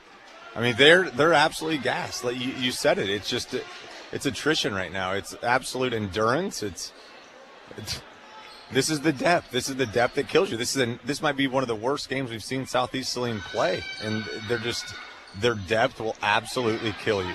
You can't even keep up. Yeah, Gracie Schlesinger with the foul on that last one. Schlesinger has it in the backcourt for Southeast of Saline. Somebody came in and tried to foul her for Ellinwood, and she just crossed over and blew right by him. Now a foul called here against Kennedy Binky. That will send Maddie Harris to the free throw line for a 1-and-1. And we're now 1 minute and 35 seconds after this possession began, I believe. My math is horrible, but I think we're right around that area. Yep. This just burned 1 minute 35 off the clock, them trying to get Southeast Saline to the free throw line. Harris's first free throw is up and good. 7 points for Maddie Harris here in this contest. She has put Southeast of Saline back up by 7, which is big. It's 3 possessions now. Second free throw, rims off, no good. Fight for the rebound is taken in by Kennedy Binky and Ellinwood. Here come the Eagles up the floor. 10 seconds left. Binky over to Simpson, and she travels with the basketball. Simpson all the way down the floor. Got caught in the paint, traveled with the basketball. Now Southeast of Saline will have to do it one more time. 6.5 seconds left. Yeah, and props to Brittany Simpson. I mean, like we said, she looked like she was going to struggle just to get through the night. She's come back out, and she's played really hard these last couple of minutes for Ellinwood. Maddie Harris just went around the whole defense for Ellinwood, and they couldn't even catch her to foul her, and that'll be the end of the game. 41-34 our score. Southeast of Saline gets out of Ellinwood with a victory. The Lady Trojans now 15-3. Overall, they will drop Ellinwood back down to 9-9. So Southeast of Saline continues to have a pretty firm grasp on a 2-game lead in the sub-state rankings, and they will step back into league play tomorrow at home against the Ellsworth Lady Bearcats. 41-34 our final score when we come back on the postgame, brought to you by Commercial Tire Centers. Final numbers for you and a Vernon Jewelers Gym of the Game. It's all coming up here on postgame. It's a 7-point win on the road for Southeast of Saline here on KINA. Winter travel can be treacherous if your tires are worn out. Stay safe with an inspection at Commercial Tire Company. Cold weather also drops the inflation in your tires. Get them checked today to avoid losing grip or damaging your tires. Commercial Tire will help keep you safe. For repairs that aren't tire-related, our automotive and diesel mechanics will fix it right the first time. Commercial Tire Centers, West Crawford and North Ninth, Saline. Commercial Tire Centers, where service is everything. Make Valentine's Day special this year with a trip to Vernon Jewelers in downtown Salina. Low prices throughout the store on things unique to you. A limited line of 2 hearts beating as one pendants, just $1.99. Valentine's Day specials, diamond studs, and custom-made heart-shaped one-of-a-kind items. Financing is available and they're open Monday through Saturday. Vernon Jewelers, 123 South Santa Fe, downtown Salina, where it's the little things that matter. Since 1884. The name is JJ Lawn Care, but don't let the name fool you. It's not just lawns they care about, it's their customers. JJ Lawn Care is a locally owned business that works with people in and around Salina on more than just lawns. Warm weather is winding down. Fertilizing and winterizing your lawn and removing those pesky leaves can be a real chore. Let JJ Lawn Care come to the rescue for your fescue. Give Jathan a call today at 820-7728. JJ Lawn Care, caring for more than just your lawn. Generations of confidence, relationships for life. Since established in business in 1887, the Bank of Tuscany has built its reputation on personal service and community promotion. Family owned and locally operated in communities of Tuscany, Lincoln, Saline, and Lynchburg. The Bank of Tuscany strives to provide customers with a competitive array of loan and deposit products that aid in their financial success. Visit us today and see why so many people have helped the Bank of Tuscany become one of the strongest banks in Kansas. Bank of Tuscany, member FDIC. We're growing your way. We're the Bank of Tuscany. Time now for the Trojan postgame show on KINA. Stick around for the game recap, final stats, and reaction from the coach. This is Trojan basketball on KINA. Back here at Ellinwood High School, postgame brought to you by Commercial Tire Centers. 41-34. Southeast of Saline wins it. They are now 15-3 on the season, 9-9 go the Ellinwood Eagles. As we look at scoring for Southeast of Saline, the only Lady Trojan in double digits was Carson Schlesinger with 11. 7 points from Eleni Yannikopoulos. 7 points for Maddie Harris. 6 points for Reagan Getz. 4 points tonight for Mallory Pearson. 3 points for Brielle Potachik. And 3 points for Avery Castleman. for Ellinwood. They were led by Brittany Simpson, 15 for her. She scored 11 of those in the second half. 8 points for Kennedy Binky, 3 points for Gracie Schlesinger, 2 points all for Bella Baker, for Mary Dimmitt, and also for Nevaeh Bowman. We also have 2 points for somebody to be named at a later time because we didn't see the basket with someone standing in front of us. So we may just give those 2 points to that fine guy. 41-34, our final score. Time now for our Vernon Jewelers Gym of the Game. And Tyler, I think when you look at this game and just considering both ends, there wasn't a lot of scoring, so we're not going to lean that way. But just kind of looking at rebounding, defense, loose balls along the baseline, and just a stretch in the third quarter where you really, really had to score a couple baskets to get Ellinwood away from you at arm's length. I think my girl tonight for the Vernon Jewelers Gym of the Game is Elena Yanakopoulos. Yeah, without a doubt. And you talk about all of a sudden there's possessions and there's loose balls, and Elena's standing with the basketball on the defensive side. You know, it's funny. We talk about these three seniors, and Mallory gets a lot of praise because she's usually the one out guarding the guard. She's out, taking care of the point guard. And, Carson obviously gets all the praise that Carson gets. And Elena's never forgotten about with Coach Smith, and the entire team. But I think on times, in radio broadcasts and when you're watching on YouTube, if you're not fully tuned into the game, you might not really understand everything that Elena does. And I thought tonight it really shined through everything that she does. I mean, the amount of loose balls that she had her hands on, the amount of loose balls she created, and then something that, we haven't seen in a while. Elena just, when she had open shots, instead of deferring to somebody else, she took it. It's almost like she understood that there was some panic going on with everybody else. She knew it was her time. Yeah. When she buried the three from the top of the key, it was just, I think it kind of led to an 8-point lead right there, and Southeast Saline never looked back after that. It really exemplified what Elena does for this team. You made the comment at one point early in the second half that this just felt like an Elena type of game, and then all of a sudden, bam, bam, bam, she hits 3 baskets and goes off for 7 points in that quarter. And I really thought that was a crucial part in the game where Southeast of Saline had built a cushion that they weren't going to give back, and it was a lot because of what she was doing on both ends of the floor. So Elena Yanakopoulos, our Vernon Jewelers Gym of the Game tonight, with 7 points. The senior for Southeast of Saline helps her squad to a victory, their 15th on the year, now 15-3. And they will be back at home to play the Ellsworth Bearcats in less than 24 hours. And that will be senior recognition night for some seniors in the Southeast of Saline school system. Once again, 41-34 our score. Southeast of Saline gets the win on the girls' side. Now we start to turn our attention to the guys' side. And game number 2 of our doubleheader is Bryson Flax's squad takes on a very good Ellinwood team that has just 1 loss so far this year. That's coming up with lineups and tip in about 14 minutes. We'll have Bryson Flax when we come back here on KINA.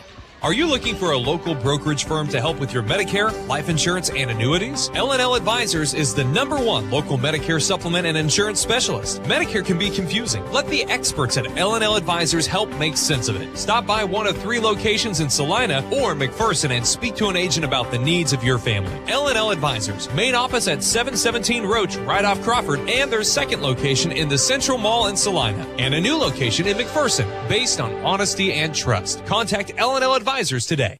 Stardust Trophy in downtown Salina is your full-service headquarters for trophies and awards for club and sporting events. But did you know Stardust Trophies also makes employee name tags with your company logo? They engrave executive awards like desk clocks and pen desk sets. They imprint artwork and photos on t-shirts, coffee mugs, mouse pads, even personal calculators. Stardust Trophy carries clear sports ball holders on wood bases for treasured or autographed balls from footballs to golf balls. Go to Full Service Stardust Trophy, 121 South Santa Fe, downtown Salina.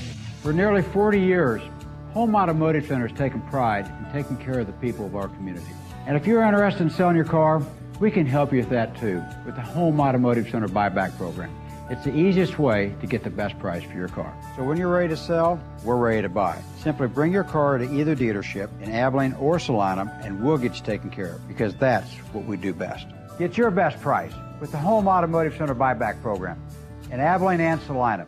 You'll be glad you did. When termites strike your home or business, you want to fight back with the best. Hasman Termite and Pest Control to the rescue. With over 57 years experience, they offer the best of options, including the new BASF High Precision Injection Treatment. Don't let termites get you down. With one phone call to Haspman's, they can put one in the win column for you. Call Haspman Termite and Pest Control today or visit HaspmanTermite.com and follow them on Facebook. And the second free throw is good. The Trojans have called timeout to make some important decisions. Hi, fans. It's Winnell Garrettson from SalinaHomes.com. In every game, there are lots of options to make the right play. And in real estate, the plays can be challenging. Whether you're a first-time buyer, upsizing for the family, investing in rentals or commercial property, or selling land, I have the knowledge to help you win your real estate game. It's sure to be a slam dunk when I serve as your realtor. Buy or sell, call Winnell. Time now for a conversation as we look ahead to the Southeast of Saline boys basketball game. Head coach Bryson Flax joins us. And coach, a big victory for you Friday night at home. You take out the Minneapolis Lions in the season sweep of them, 62-22. The final score, you get off to a 14-0 run on your way, kind of sprinting out in this game. How'd you view it after you had a chance to look at it over the weekend? You know, I didn't watch too much of it, to be honest with you. I kind of good job for us, and I thought we did a really good job, live defensively. Obviously, anytime you hold a team to 22 points, there's got to be a mixture of you doing something right, and we did. And offensively, we weren't bad. We were okay offensively as well. We shared the ball, and so again, just good for us that we got it, and kind of on to the next one mentality. This is a little bit different setup now when we have a Monday game. We're not in a tournament setting. This is just a kind of a regular season on the calendar setup for you. And a little bit different week coming up with a Monday, Tuesday game night, and then nothing going on Friday. You have the rest of the week off. What'd the weekend look like for you? Did you guys get in the gym or did you take some time off? Yeah, we practiced yesterday for about an hour and a half. But really, it was Saturday was a little bit of film stuff for the staff and myself, and then Sunday we got in with the guys, had a good practice, and so, again, tomorrow will be a little different. We'll just kind of go in the locker room a couple minutes early. Of course, we're really familiar or more familiar with Ellsworth than we are Ellinwood, so we focus, obviously, all of our attention for today. This is an Ellinwood team. They set in a weird part of the state, and they play in a league that's kind of all spread out. And we really haven't had much experience with the Eagles. A series started with them last year, and you guys tangled on the campus of Southeast of Saline High School. You get the victory 66-52. But they have a guy that if you pay any attention to high school basketball in this state, especially small classes, it's Britt Dutton. He averages about 25 points a game. This guy can just flat out score. What kind of challenges does he bring, and also his supporting cast? Yeah, we bounce around a lot of ideas, and I just can't get it through my head to completely change who we are defensively. So we're going to go at it like any other guy at the start, anyways. That might change because they do have the other supporting guys that, if you let Dutton go. And you're letting the supporting guys get theirs as well. They're a really difficult team to guard, and we'll kind of pick and choose our spots to run some traps at them and et cetera, but we're not going to drastically change who we are tonight.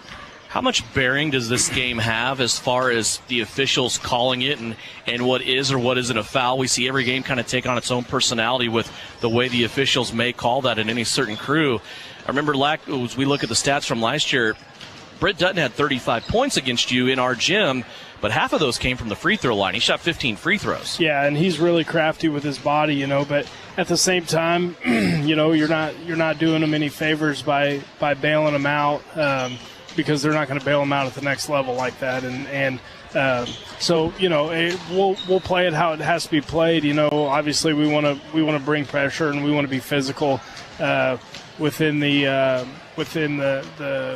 the rules essentially, but we just got to be really good on them. That's all there is to it.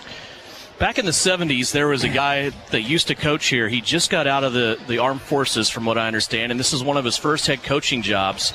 And he tells me that he had a 40-game winning streak in conference play here at Ellinwood. You know anything about that? Yeah, he actually told me the other day, he said, my time at Ellinwood was really similar to your time at Southeast, how it kind of just came into it, really struggled early, kind of knew everything and didn't want to hear anything. And then as it matured, I think he was like 6-14. We were 5-15, and then he had a couple of state tournament runs and things that we're looking to do. But yeah, it's kind of fun back by the old JV gym. There's a lot of pictures of him with all that hair, man, and I used to have hair just like that, and unfortunately now I have it just like he does. But now he's. I look up to him a lot. He's a good dude. Of course, we'll talk about your dad, head coach Francis Flack. Said I always call. He's in my phone as coach, and that's no disrespect to you, but that's the way it is, and I think he's earned that. But he had some great stories. I spent some time with him on the phone talking last week, and he kind of previewed with me with that information. So that was a fun story. When you look at this game, just as far as competition, there's been no mistake about it. Other than Beloit, the league is kind of where it's at right now. And over your last 3 games, Sacred Heart, Beloit, those have been okay games for you, but you really want to be pushed, don't you? You need one of those games where, man, you can step out of league right now. You have a comfortable sub-state bracket cushion for that number 1 seed. This is a game that you really want to see excellence out of your team, isn't it? Yeah, I do. I want to see us, first and foremost, compete at a really high level. This provides a challenge that, similar to what we'll see later down the road. Just excellent individual play, and then a supporting cast that is all around. They've got an all-around group. They're just not as deep as we are, and I expect it to be a really good ball game. What do you think the keys are for your guys tonight? Well, we can't bail them out. We can't send Dutton to the line 16, 17 times.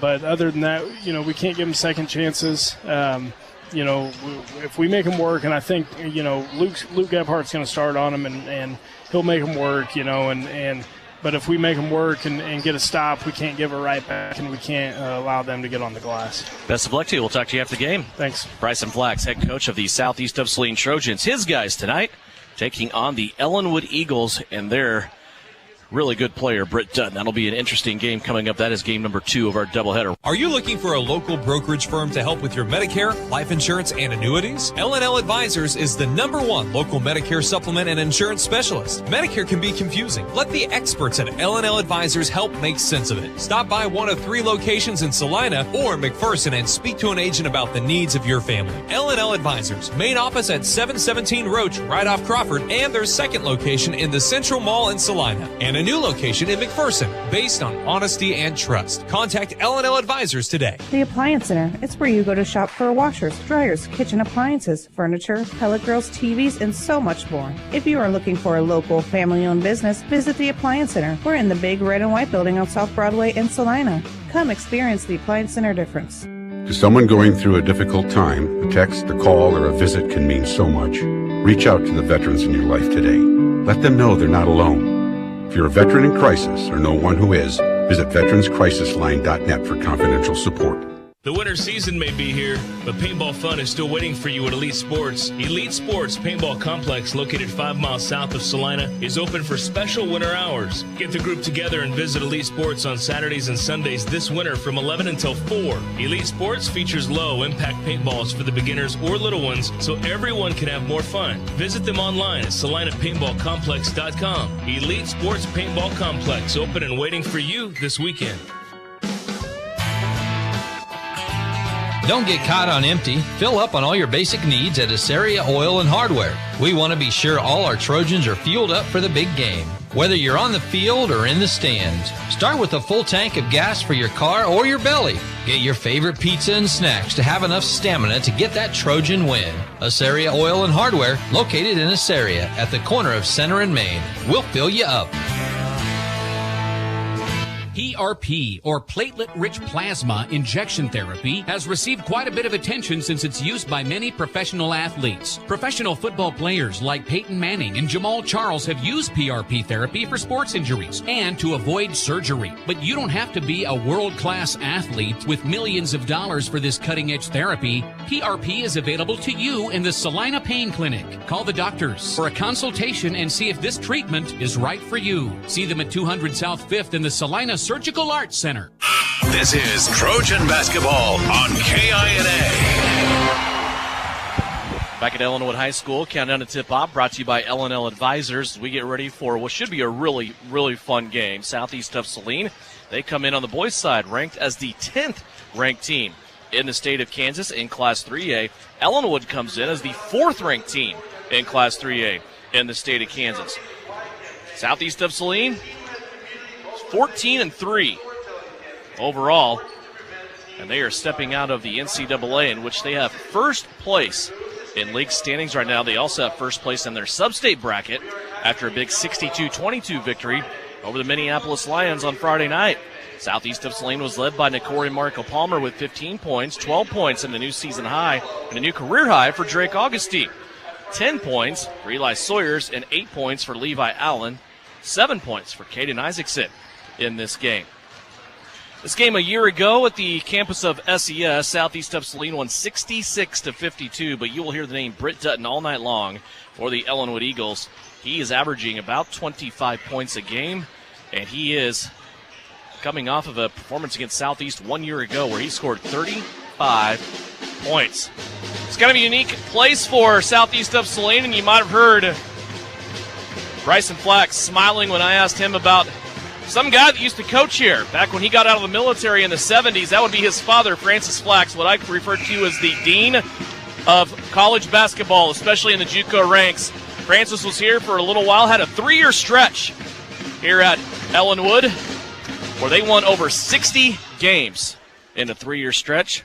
60-10. He went to a multiple state tournaments and owned a Central Prairie League with 40 consecutive victories in league play. I've been told that Coach Flax has often commented to Shauna Smith about her winning streak right currently in the NCAA and how he had 40.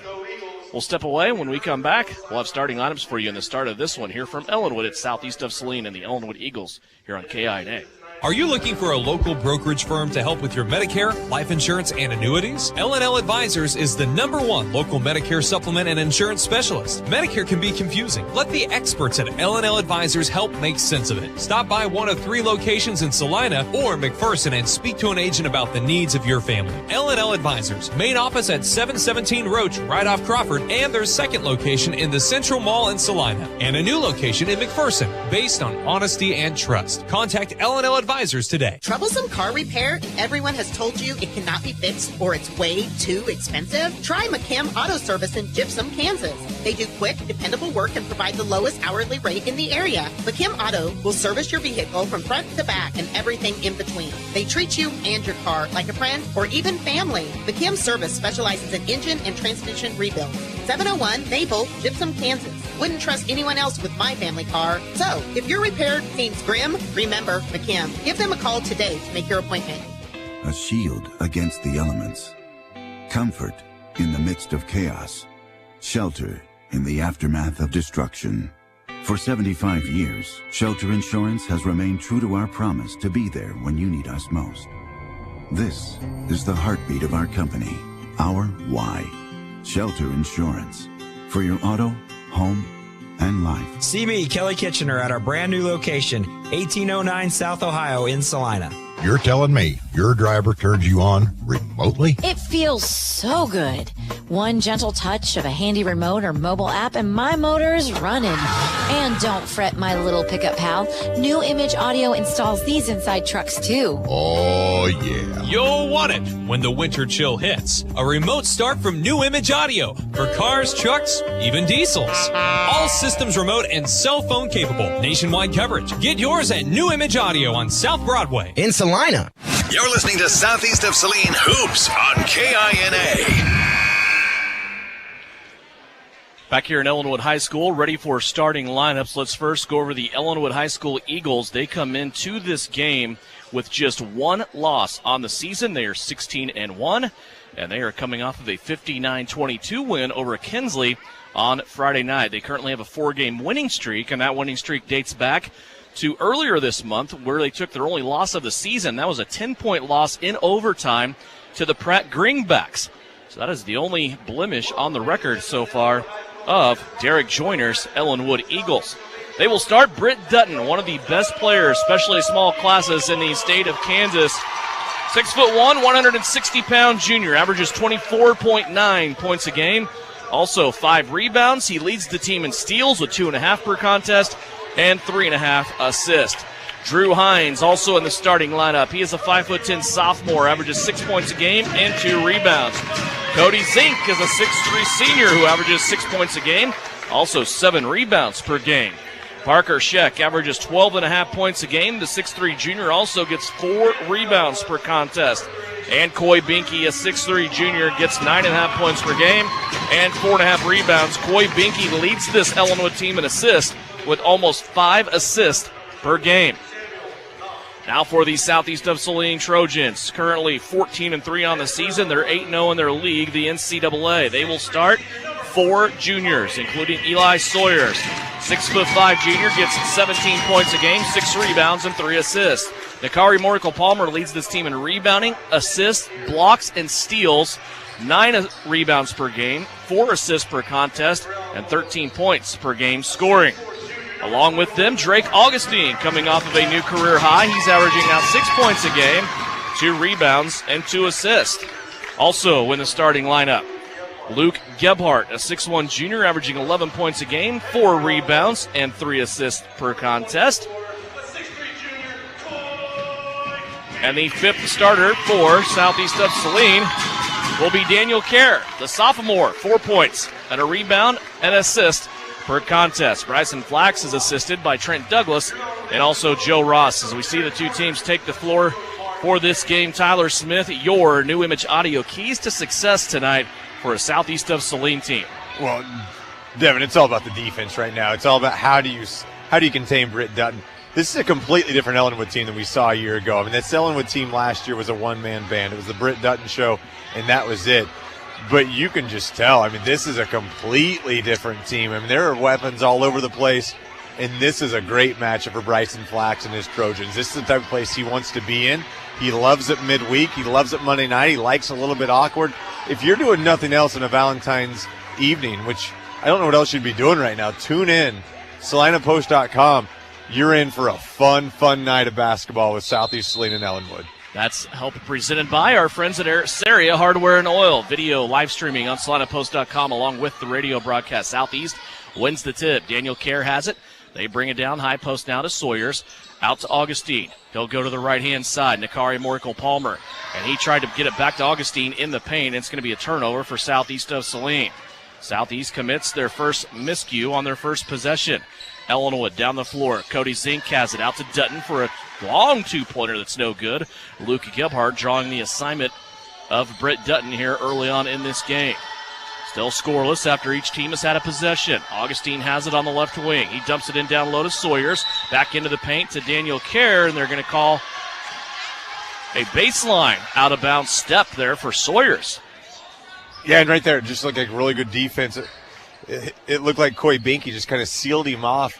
Sawyers didn't have any room, and again, if Sawyers is playing with the size 13 or 14, he's probably in bounds. At size 15, just out of bounds on the baseline. Here's Ellinwood coming up the floor. Drew Hines has it. He is picked up by Sawyers defensively. Ball squirts free. Here comes Augustine after picking it up. First turnover for Ellinwood. Ends up with Daniel Kerr for 3. Too strong, no good. Rebound, though, by Sawyers at the free throw line, and he is fouled. Sawyers went way up the ladder to get that rebound off the miss from Danny Kerr, and Southeast of Saline will have it now underneath their own basket. Early substitution here for the Eagles, as they will bring in Alec Brack, a 5'8" sophomore who averages 3.5 points a game. Here's Gebhardt on the drive. Collected a couple defenders. Puts a wild shot up. Nakari Morical-Palmer with the rebound. That's no good. Daniel Kerr with the putback. That's no good. And now Eli Sawyers comes flying by and sticks it in the cup. Well, Devin, how much do you want to see Nakari go with that shot? He gave us that ball. He's so unselfish, but you want to see Nakari go up strong. Parker Scheck challenges Nakari, and he rejects it back the other way. Everybody on the Southeast bench up and clapping. Boy, you can almost see the writing on the wall, couldn't you? Scheck went in there hard, and Nakari goes up and just wins the challenge. Here's Sawyers now fading away on the left elbow. His 15-footer comes up empty. Back the other way, Ellinwood still looking for their first points. It's 2-0, Southeast of Saline. This is a game of 2 ranked opponents as they drive by Britt Dutton. Lightning quick down the left-hand side of the lane in his first 2. We are tied up at 2 points apiece. Southeast with the ball now on the left-hand wing. Up to Sawyers. Now they work it around the perimeter. Augustine has it. He'll come right-hand side now in front of the Ellinwood student body to Luke Gebhardt. Now back out to Nakari. Sawyers will try a three on the kick out, and that one's in. Eli Sawyers with 5. And that's the issue right there. You see the ball movement. You're seeing Ellinwood pack it down. If you leave Eli wide open on the perimeter, he's gonna hit the three. Sawyer's standing there with a hand in the air. Parker Scheck goes into him, and a foul will be called on Eli Sawyers. That will send Scheck to the free throw line, where he will shoot 2. First free throws of the game coming up here as Southeast of Saline leads it 5-2. Yeah, it's one of those tough fouls that you kind of always get called for when you're the taller guy. You think you're straight up. There might be a little bit of contact. We see the first free throw miss, but more often than not, you're going to be called for that foul. I admire the effort by Scheck going back to the rim after he was embarrassed on the other side by Nakari Morical-Palmer. First free throw misses, so does the second one. Dutton, though, with the rebound over a couple of Southeast of Saline would-be rebounders. Scheck has it on the right-hand side of the lane. Back out to Dutton. He turns it over, taken away by Luke Gebhardt. 2 turnovers on each team. They'll make it 3 for Southeast as Dutton takes it away. He'll drive, and Gebhardt lets him go for a layup. 4 points for Britt Dutton early on. 5-4 now, the score. Yeah, and Dutton super cool right there. He had the turnover and then didn't lose his head. Created a turnover and finished strong right there. Gebhardt for 3, left-hand side, count it. Luke Gebhardt puts the crowd back into silent mode here. 8-4, Southeast of Saline leads it. Back down the floor, here's a ball that squirts through the paint. Didn't touch anybody for Southeast of Saline and goes out of bounds. It'll be Trojan basketball. And Devin, that's a turnover that was 100% created from Nakari Morical-Palmer coming from the weak side. He's looking like he's going to go up. Nobody wants their shot thrown again. It's an awkward bounce pass because Nakari just forces awkwardness in the lane. All of a sudden, it's going to Southeast Saline basketball. And Nakari gets no credit for that unless you're watching film and you see the tape of what he just did to that entire offensive possession. We'll give him credit. We will. Now a player control foul on Drake Augustine as the defender was there. Alex Brack, the young man that came off the bench for Ellinwood, and he was just there in the path as Augustine ran over him. That'll be the first foul on Drake Augustine and the 4th turnover for Southeast of Saline. 4:36 left to play. Now Ellinwood has a ball that squirts out of bounds towards the baseline, and they're going to give it to Southeast of Saline. That looked awkward, and I couldn't see really where that originated from because of the student body standing up. Might also be in camera away. I don't know. This is fun. Yeah. These gyms, it's packed. It's a good student body. This is exactly what you want. Any midweek game when you get this intensity, nice. There's Daniel Kerr down low. He got a pass from Eli Sawyers, and Kerr with just the right amount of hesitation there. Got a defender in the air and was fouled. And 2 free throws coming up for Daniel Kerr. 8-4, Southeast of Saline leads it. A chance to extend that with the sophomore Danny Kerr stepping to the line. And you see that foul called on Scheck right there. I'll tell you what I like about Ellinwood right now. And they're defending their turf. Like, this is a team that has just a nasty streak in them in a good way. Like, they're all about this. They don't think Southeast has any right being on their court right now. And on the flip side, as Carrott's the second shot, Southeast feels the same way. Like, this is just going to be a fun matchup all night long. It's a 7-game winning streak for Southeast of Saline, a 4-game winning streak for Ellinwood after their only loss of the season to Pratt. 9-4 is our score. It's a 5-point Southeast of Saline lead. We're approaching the halfway mark of the first quarter. Brett Dutton on the right-hand side. Gets around Gebhardt, hangs in the lane. Nothing there. Nakari Morical-Palmer climbs the ladder and gets the rebound. He might have gotten by Gebhardt, but Luke was still there to bother him, wasn't he? Yeah, Luke's going to be in your hip pocket all night. He's going to understand. He's going to know what you had for lunch. He's going to know what you had for dinner. He's going to know what chewing gum you're chewing. He's just going to be in your hip pocket. He's going to make it tough for Dutton all night. Gebhardt unleashes a 3 on the right-hand side for Southeast of Saline offensively. Long rebound comes down to the Eagles. Up top now, a couple of dribbles by Alex Brack. Now he'll hand it off to Dutton. No-look pass down low and a layup by Cody Zink. What a play there by Britt Dutton on the pass. He brings Ellinwood back to within 3 off the lay-in by Cody Zink and the no-look pass by Dutton. Yeah, and we saw Gebhardt go for the steal right there, and Dutton just kind of calmly collected the basketball. He knew he had numbers as soon as Gebhardt was out of the picture, and a nice calm pass for the assist. Here's Nakari Morical-Palmer elevating at the 15-foot stripe, the free throw line. That's no good. Rebound comes down now to the Eagles. Coy Binky has it. Up the floor, it ends up in the far corner. Here's a three. That's an air ball, no good. Nakari with the rebound. Now it squirts free, and Britt Dutton picks it up off the floor.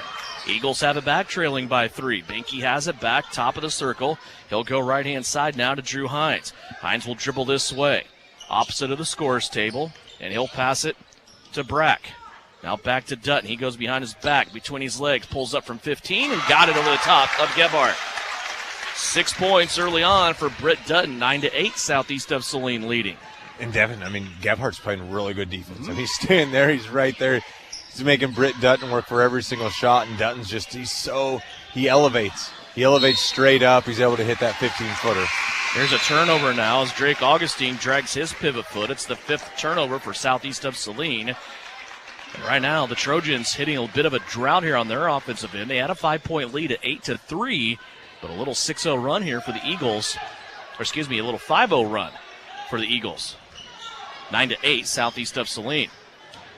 Here's a drive now. Binky takes it to the rack, and he goes right by Sawyers for 2. Coy Binky on his first basket. He's the 3rd Eagle to score. And Ellinwood has their first lead, 10-9. Gebhardt now drives into the paint, collides into a defender as he goes up into the air, and a blocking foul will be called. Luke Gebhardt will go to the free throw line to shoot 2 after the 3rd team foul on Ellinwood. Well, and Gebhardt did such a good job. He got by Dutton, and then all of a sudden he saw number 5, Alex Brack, kind of in a really bad position. I think, and we've seen Gebhardt do this a couple times, just kind of flings the ball up, but he went up so strong right there, drew the foul, and is rewarded with 2 free throws. Luke's first free throw is no good. He'll get a second one, fouled in the act of shooting here. A 3-pointer already to the credit of Luke Gebhardt. 10-9, Ellinwood leading with 2:05 left to go in the first. The junior Gebhardt, second free throw, got it. And we are tied at 10. Full court, man-to-man, once again being applied here by Southeast of Saline. Drew Richardson, Caden Isaacson, Kaysen Lilly into the game. As Caden Isaacson comes out, tries to poke a ball away from Dutton, got it a little bit. Eagles now inside with a layup, and they missed it. Drew Hines went up, and he was bothered by a couple of Southeast players. Here's Richardson now, down the right-hand side of the floor to Kaysen Lilly. Now left-hand side, Luke Gebhardt. They swing it back around. Caden Isaacson now has it. 1:38 left to play in the first. Sawyers curling around, got tripped up. He's down on the ground, maintained his dribble somehow. Now plays it to Kaysen Lilly in the corner. That 3 won't go. Isaacson inside fighting for the rebound, and it'll be coming off into the hands of Drew Hines. Here come the Eagles. Wanting to run. Binky with it. He gets into the lane. Stops, passes it across, stolen away by Kaysen Lilly. And right now you've seen Isaacson and Lilly prove huge dividends on the defensive end. You know, a lot of times we see Lilly just come in, it's the hot hand. The more defense he plays like that, the more he's going to see himself in the basketball game. And Caden Isaacson is just doing Isaacson things. He's just creating havoc on the offensive glass and on the defensive side of the basketball as well. Inside a minute left to go. Southeast of Saline with it. Baseline side, Sawyers. He'll kick it out. Drew Richardson, baseline 3, opposite side. That won't go. And the rebound taken away and a foul called here against Caden Isaacson. Cody Zink had it, and Caden Isaacson came in over the top and got him on the arm. First foul for Caden Isaacson. That will be the 3rd team foul for Southeast of Saline as Nakari Morical-Palmer checks in. He will take the place of Luke Gebhardt. So watch out for Nakari now defensively on Britt Dutton. And again, we talk about this for the girls' game all the time, but I think Coach Flax, he's going to put money in his depth right now. He wants to go. He understands that they go 8 deep as well. And the more time that you can get Jake Gebhardt, you're just going to get stronger and you're going to get going. We haven't seen Jake at all yet tonight, but this is a very talented Ellinwood team. But I don't know how deep they can go and if they can go at Southeast Saline. Ellinwood with the basketball. Inside 30 seconds left to go here first quarter. Dutton has it. Nakari's on him. He'll pull up, now dump it off and throw it out of bounds along the baseline. Again, you kind of see a little bit of doubt there when you have somebody like Nakari on you, and he makes that big block early on, right? It's kind of a brain burner for everybody else on the floor. Well, he just changes the game. He does things that you shouldn't be able to do at his size and his quickness. I mean, he just does things so electric and so quick. It's great pass right there, Richard. Great defense. Nakari just being Nakari right there. Nakari missed the first one. It was a great look by Drew Richardson. And he got the second one to go in. 2-point lead for Southeast. Here's a shot at the buzzer by Ellinwood, and it misses to the right-hand side. And after a quick first quarter of play, Southeast of Saline leads Ellinwood 12-10. We'll go to the second quarter. You're listening on KINA and watching with live stream video on SalinaPost.com, presented by Assyria Hardware and Oil here on KINA. The Southeast of Saline School District has a long-standing reputation for excellence. This excellence in public education has been a source of great pride and one of the factors contributing to the quality of life in our community. The Southeast of Saline Education Foundation works in partnership with the USD 306 School District and the community that it serves to maximize student potential, thereby creating a lasting legacy, not only for our children, but for our community. The Southeast of Saline Education Foundation salutes the Trojan Sports Program. Are you looking for a local brokerage firm to help with your Medicare, life insurance, and annuities? L&L Advisors is the #1 local Medicare supplement and insurance specialist. Medicare can be confusing. Let the experts at L&L Advisors help make sense of it. Stop by one of 3 locations in Salina or McPherson and speak to an agent about the needs of your family. L&L Advisors, main office at 717 Roach, right off Crawford, and their second location in the Central Mall in Salina, and a new location in McPherson, based on honesty and trust. Contact L&L Advisors today. You're listening to Southeast of Saline Basketball on KINA.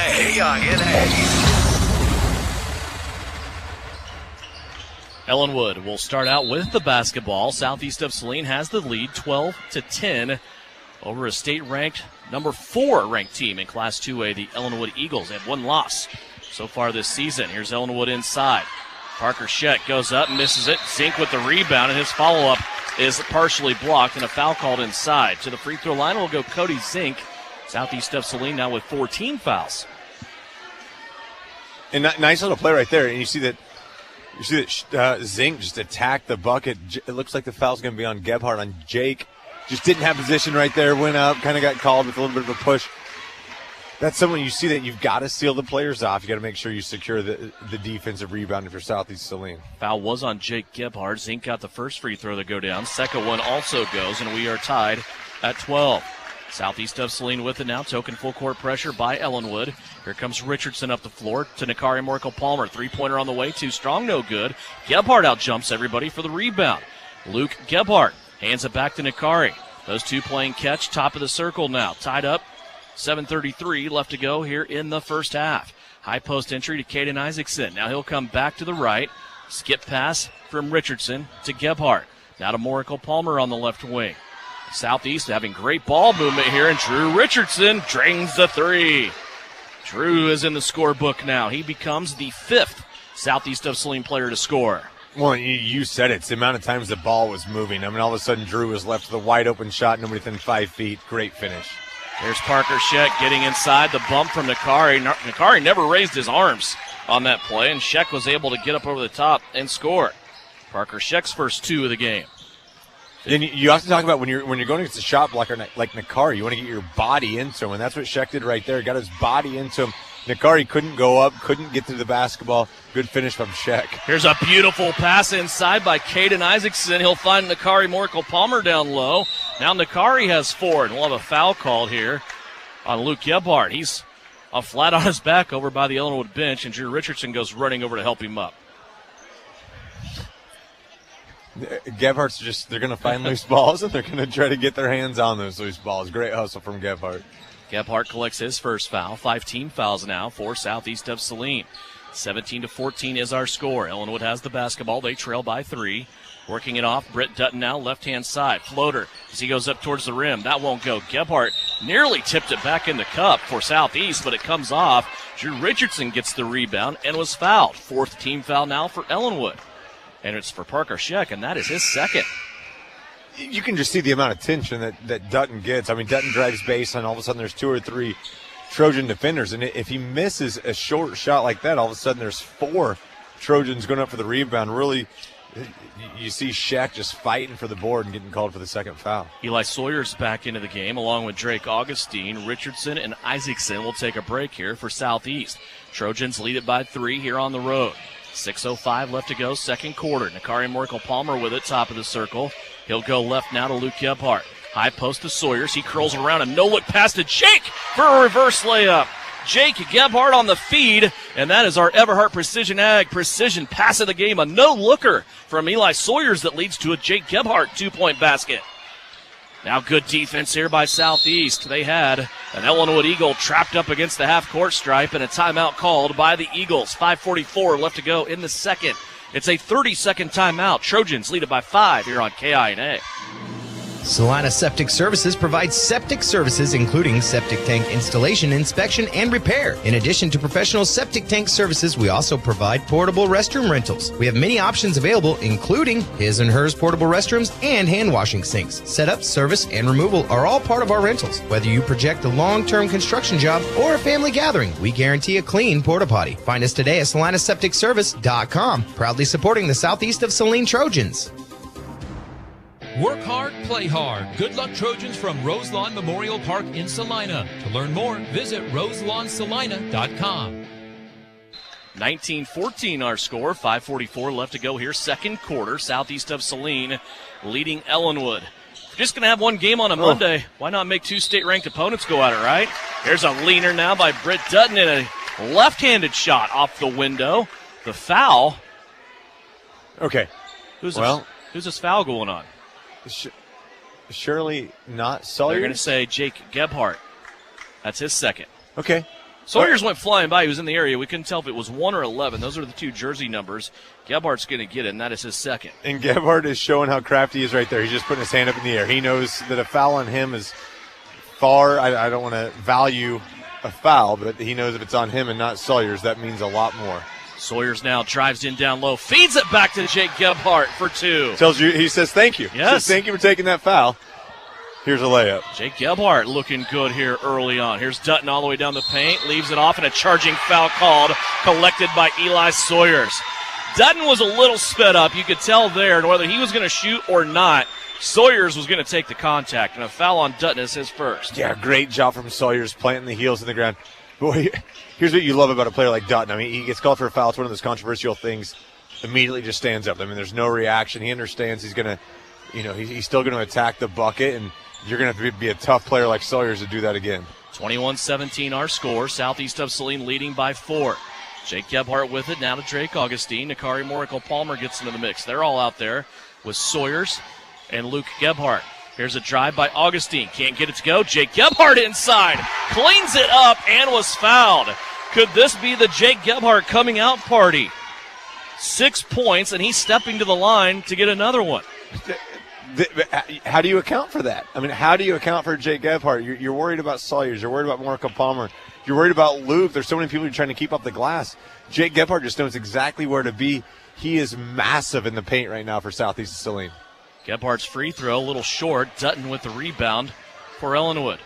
23-17, biggest lead of the first half here for Southeast. Now a trap up top. Dutton trying to get out of it. Goes behind his back, and Nakari blocks his shot as he gets into the lane. Here's a three-pointer now off of a loose ball to the other side. Dutton in there with the rebound. He is blocked again, and a foul called on Nakari. Dutton went up to the rim to try to finish with the left hand. Nakari was there to slap it away. And a foul called on Nakari Morical-Palmer. It's his first. Devin, the stars are out tonight, and we're seeing it. There are several stars just absolutely shining right now. Great play from Dutton. You see great defensive play from Morical-Palmer. Great team defense from Southeast Saline to even create that whole situation. I mean, this is everything that was advertised. Dutton usually doesn't miss at the free throw line. When you look back to the game a year ago, he had 35 points. He was 14 of 15 from the free throw line at Southeast of Saline. Both free throws here go in. And Britt Dutton now has 5 points in the quarter, 11 for the game. 23-19 the score. Southeast of Saline leads it by 4. 4.5 minutes left to play, second quarter. Drake Augustine with it on the right. Now over to Nakari Morical-Palmer. Little pick and roll setup. Doesn't work out with Sawyers. Here's Luke Gebhardt now for 3. That one's too strong, no good. And the rebound comes down to Ellinwood. Jake Gebhardt has checked out. Daniel Kerr back into the game for Southeast of Saline. And I know at last check, here's a steal, loose ball. Southeast of Saline has it. Cross the paint to Sawyers, and he's fouled. So Eli Sawyers will go to the free throw line after the foul on Alex Breck. To finish that thought, Tyler, I know at one point Jake Gebhardt was on a minute restriction of how much time he could play. I don't know where that's at right now with Bryson Flax, but I do know they're being careful with him after the knee surgery. Well, you 100% have to be. I mean, you get so excited, and guys like you and I, as Sawyers misses the we want more and more Jake Gebhardt, but you don't want Jake Gebhardt to be – you're worried about his health first and foremost, but you don't need him to be really good now. You want him to be really good in about 2 weeks. Yeah. And I think, if the Gebhardts and the Flaxes and everybody get together and they talk about that, and you talk about what's the most well-being for everybody moving forward, that's probably the key, and that's probably the target. 1 of 2 at the free throw line for Eli Sawyers. He puts Southeast of Saline back up by 5. Ellinwood trailing 19-24. Dutton has the basketball, again guarded by Gebhardt. Wants to shoot the 3 after a step to the right. He drains it. Things like that sometimes, if you're Luke Gebhardt, you got to feel a little deflated, don't you? I mean, that's tough. It's got to be, but it's the exact same thing Luke Gebhardt's been doing to high school defenses on the football field all season. I mean, Luke understands it. Luke's tough. He's going to be right back in there. That's got to be a block. No call. No foul right there. Sawyers misses the putback. Southeast had a couple of chances at it. Now a steal by Luke Gebhardt. He's going to be fouled and go to the free throw line. Boy, a big scrum underneath the rim, and it ends up being Luke Gebhardt with a loose ball after Ellinwood turned it over. And a foul coming up here that Luke Gebhardt's going to be getting free throws from. And it takes a special type of moxie to defend a player like Britt Dutton. I mean, you're saying it right there. Like, yeah. I mean, you're going to play great defense, and Dutton's going to hit shots. He's going to do things. Luke Gebhardt's kind of got that. We know he's got that mental toughness, and he's got that moxie. He's like, you can do that to me. That's fine. You can get 20 on me. I'm going to make sure my team's ahead at the end. And that's what Luke brings to the team that's so special with everything else he can do, is just that kind of attitude, that moxie, that confidence that I'm in this for the team and not necessarily for myself. 2 free throws for Luke Gebhardt. He puts Southeast of Saline back up by 4, 26-22. 3:19 left to go here in the second quarter. Here's a cross-court pass into the middle of the floor to Britt Dutton. He's going to catch it, get to the rim, shot up a little bit soft, and Akari Morkel-Palmer got the rebound, stumbled backwards, but that is because he was pushed, says the baseline official. Team foul number 9 on Ellinwood already. Oh, and that's number 2 on Dutton. That's one of those toss-up fouls. You didn't know who was going to get it, and Dutton gets called for it. And you see Dutton missing a shot right there. And, again, that's the Akari factor. I mean, Akari was in the lane. Just makes the shot extremely, extremely tough for Dutton. Dutton finished the game a year ago at Southeast with just 2 fouls. He never got into foul trouble in that game. Akari Morkel-Palmer's feathery soft touch on the first free throw is good. He'll get the bonus here. And a chance to put Southeast of Saline up by 6. Second one on the way. Rattles around, comes out. Augustine, nope, that's Daniel Kerr with the rebound. Boy, Danny Kerr in there fighting for the board. Out to Richardson for 3. Can't get it to go. Augustine now on the backside. He got the rebound. Back out to Morkel-Palmer. They'll go high post to Sawyers. Britt Dutton has 3. Reaching around, Britt Dutton just got his 3rd foul. And it will be interesting to see now how Ellinwood manages this.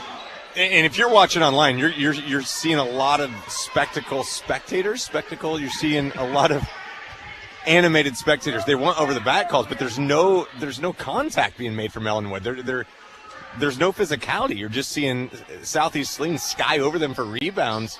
There's another one. Yep. And you got to play contact. You got to play this game tough. Great finish from Sawyers. Right now, Ellinwood just can't handle the physicality of Southeast Saline. And the athleticism. I mean, that's the way that Southeast can get off the floor with some of these guys is truly amazing. Southeast, after that little exchange, now leading by 7, 29-22 to the right-hand side now. Dutton still on the floor with 3 fouls. Here's I don't know if it was a shot or a pass over the top of the rim to the backhand side. Cody Zink, however, ends up with it, and he is fouled. He will go to the free throw line. So far in this game, we have had 18 fouls called, as that should have been Southeast of Saline's 8th team foul. Ellinwood has 10, and this foul on Corey Morkel-Palmer is his 2nd. Yeah, and this is one of those really tough games to officiate. It is going up and down. I mean, like we've talked about the athleticism. There's a lot of it on the court right now. It's flying up and down. And again, we've got animated players left and right. We've got but that foul called on Augustine forced it for Southeast Saline because Nakari was also kind of in the scope of the play right there, and that foul will take it on Augustine with it only being his 2nd. Britt Dutton goes out with 2:35 left to go in the first half. Now, did they call us a 1-and-1 or a shooting foul? I thought they just called it a 1-and-1. I think that's where a lot of the yelling and questioning is going on. Yeah, there was definitely a 1-and-1. Now everyone's confused. The first free throw was missed by Zink. He gets the second one to go down. I think it was a shooting foul because he ended up grabbing the ball and then going back up quickly with it. So I think the right call was made there, but the official said it was a 1-and-1. And then he went to the table for a brief conference. Britt Dutton has come out of this game. Southeast of Saline's lead now trimmed to 6. 2:30 left to play. Eli Sawyers has it for Southeast of Saline. Now up to Daniel Carey, who drives into the paint, tries to step through a defender, and gets caught with a traveling violation. First turnover of the quarter for Southeast. I thought maybe you could call for a tight possession right there. I don't know if Daniel ever traveled, but hey, good defense from Ellinwood right there. It's fun. It's starting to get feisty. It's starting getting pretty spicy in here. No love lost on Valentine's Day with these two teams. Ellinwood back down the floor. Man-to-man defense here by Southeast of Saline. Trojans looking pretty good on D. Nakari Markle-Palmer has gone out of the game. Parker Scheck has it in the lane. Nearly taken away by Daniel Carey. Now a drive by Binky that's swatted out there by Eli Sawyers. And the ball out of bounds all the way over to the southeast sideline. It will stay with Ellinwood, but the statement made by Sawyers protecting the rim. And now Britt Dutton will come in. I think right now you're going to go offense for defense. I don't know if you can keep Dutton in on the defensive side. I don't know how much you can let this lead slip away. I know there's still 2 minutes left in the first half, but Ellinwood's completely aware of what could happen if Dutton's out of this basketball game. What's that say more about your offensive team, though, that you feel about them? There's a shot put up. It's no good. Sawyers with the rebound. Here's Gebhardt on the right-hand side. Southeast of Saline leading by 6. 1:45 left to go. Bryson Flax calling a play. He is only raising half the roof on this time. Augustine with it. Goes up high to Sawyers in three-point land. Sawyers is going to square up and look at the basket. He's looking at Gebhardt in the lane. Gebhardt floats to the elbow. Now back down to the block. They want to go at Dutton. Here's Gebhardt leaning into him. Can't get it to go. Tried to draw the foul and missed the basket. Ellinwood has it. And you just saw Dutton's maturity right there. He knew exactly what Southeast Saline was trying to do, and he backed away, made sure there was no contact. Here's a three-pointer in the corner by Binky. That's no good. Gebhardt with the rebound. 66 seconds left to go. Gebhardt top of the circle going at Dutton again. Takes him all the way to the rim. Can't get the floater to go down as Gebhardt got to the rim on the left-hand side. Dutton and Gebhardt now playing games with each other. Dutton picks up the dribble. Gebhardt over there defensively all over him. And now a foul will be called on Drew Richardson. It will put Binky at the free throw line for a 1-and-1. And Devin, you talk about it so many times, and you see a guard that's kind of in foul trouble, and you try to post up another guard. Guards aren't really used to having their back to the bucket right there. And we saw right there, that's not Luke's strength. I mean, Luke is so strong at slashing to the bucket. He can go baseline, he can do so many things. But with his back to the basket, it's not where he's at his most comfortable. And Britt Dutton did a good job on 2 possessions right there to play really good defense without drawing a foul. Binky on the 1-and-1, misses the front off the rim. Jacob Gebhardt with the rebound. They have taken Dutton out of the game. And Ellinwood might have dodged a bullet there. 42 seconds left to go. Richardson on the right-hand side. Over to Sawyers to the left. 35 seconds left to go. Sawyers backs his way in. Lost the ball momentarily, and now a traveling violation called down low against Eli Sawyers. That'll put the clock now at just under 32 seconds left to play. Southeast of Saline still leading by 6. And Bryson Flax in the ear of one of the officials that has to be the closest one to him. And Flax, I think, is genuinely doesn't know which player the travel was called on. I think that's all he's trying to ask for was who was the travel called on. Dutton back into the game. Remember, one of his fouls is an offensive foul in this contest so far. 29-23, he has 3 fouls. 17 seconds. He and Gebhardt dancing around up top. Still a good 12 feet behind the three-point line. Now even further as Dutton takes 2 steps back. Clock down to 8. Dutton now between his legs. Wants to drive on Gebhardt. Gets into the paint. Deals it off to Scheck, who kisses it off the window for 2. 4 points for Parker Scheck. And now Richardson at the buzzer with a half-court shot. It won't go down. Southeast of Saline leads at 29-25. Our score. When we come back, we'll have numbers from the first half. We'll also talk more about this contest and look back at the Southeast of Saline Lady Trojans at halftime. 29-25. It's time for the Knopf Auto and Truck Accessories halftime report. Trojans up by 4 here at the break on KINA. Knopf Auto and Truck Accessories. Everything to bling out your ride in one place, including top quality lift kits, wheels and tires, bumpers, Jeep accessories, fender flares, bed covers, bed liners, step bars, even custom painting. Knopf Auto is the AmSoil dealer and has many synthetics and filters in stock. Visit Knopf Auto on Facebook for specials, great ideas, and let them make your truck stick out in a crowd. Knopf Auto and Truck Accessories, supporting the southeast of Saline Trojans. And the second free throw is good. The Trojans have called timeout to make some important decisions. Hi, fans. It's Winnell Garrettson from SalinaHomes.com. In every game, there are lots of options to make the right play. And in real estate, the plays can be challenging. Whether you're a first-time buyer, upsizing for the family, investing in rentals or commercial property, or selling land, I have the knowledge to help you win your real estate game. It's sure to be a slam dunk when I serve as your realtor. Buy or sell, call Winnell. This is the Trojan Halftime Report. Coming up, a first half recap. Shot at the horn. Stats, interviews, and a look at other area games. Now, let's get back to the gym for Trojan Halftime on KINA. Back here at halftime, it's brought to you by Knopf Auto and Truck Accessories. 41-34 was our score earlier tonight as Southeast of Saline's Lady Trojans got their 15th victory of the season against the Ellinwood Lady Eagles. Tyler, this thing was a little bit ugly. It wasn't a work of art. Because of that, it almost was a work of art, wasn't it? I mean, you said it a couple of times. On the road on a Monday, you're coming off of probably what was a late night for most people with the Super Bowl going on last night.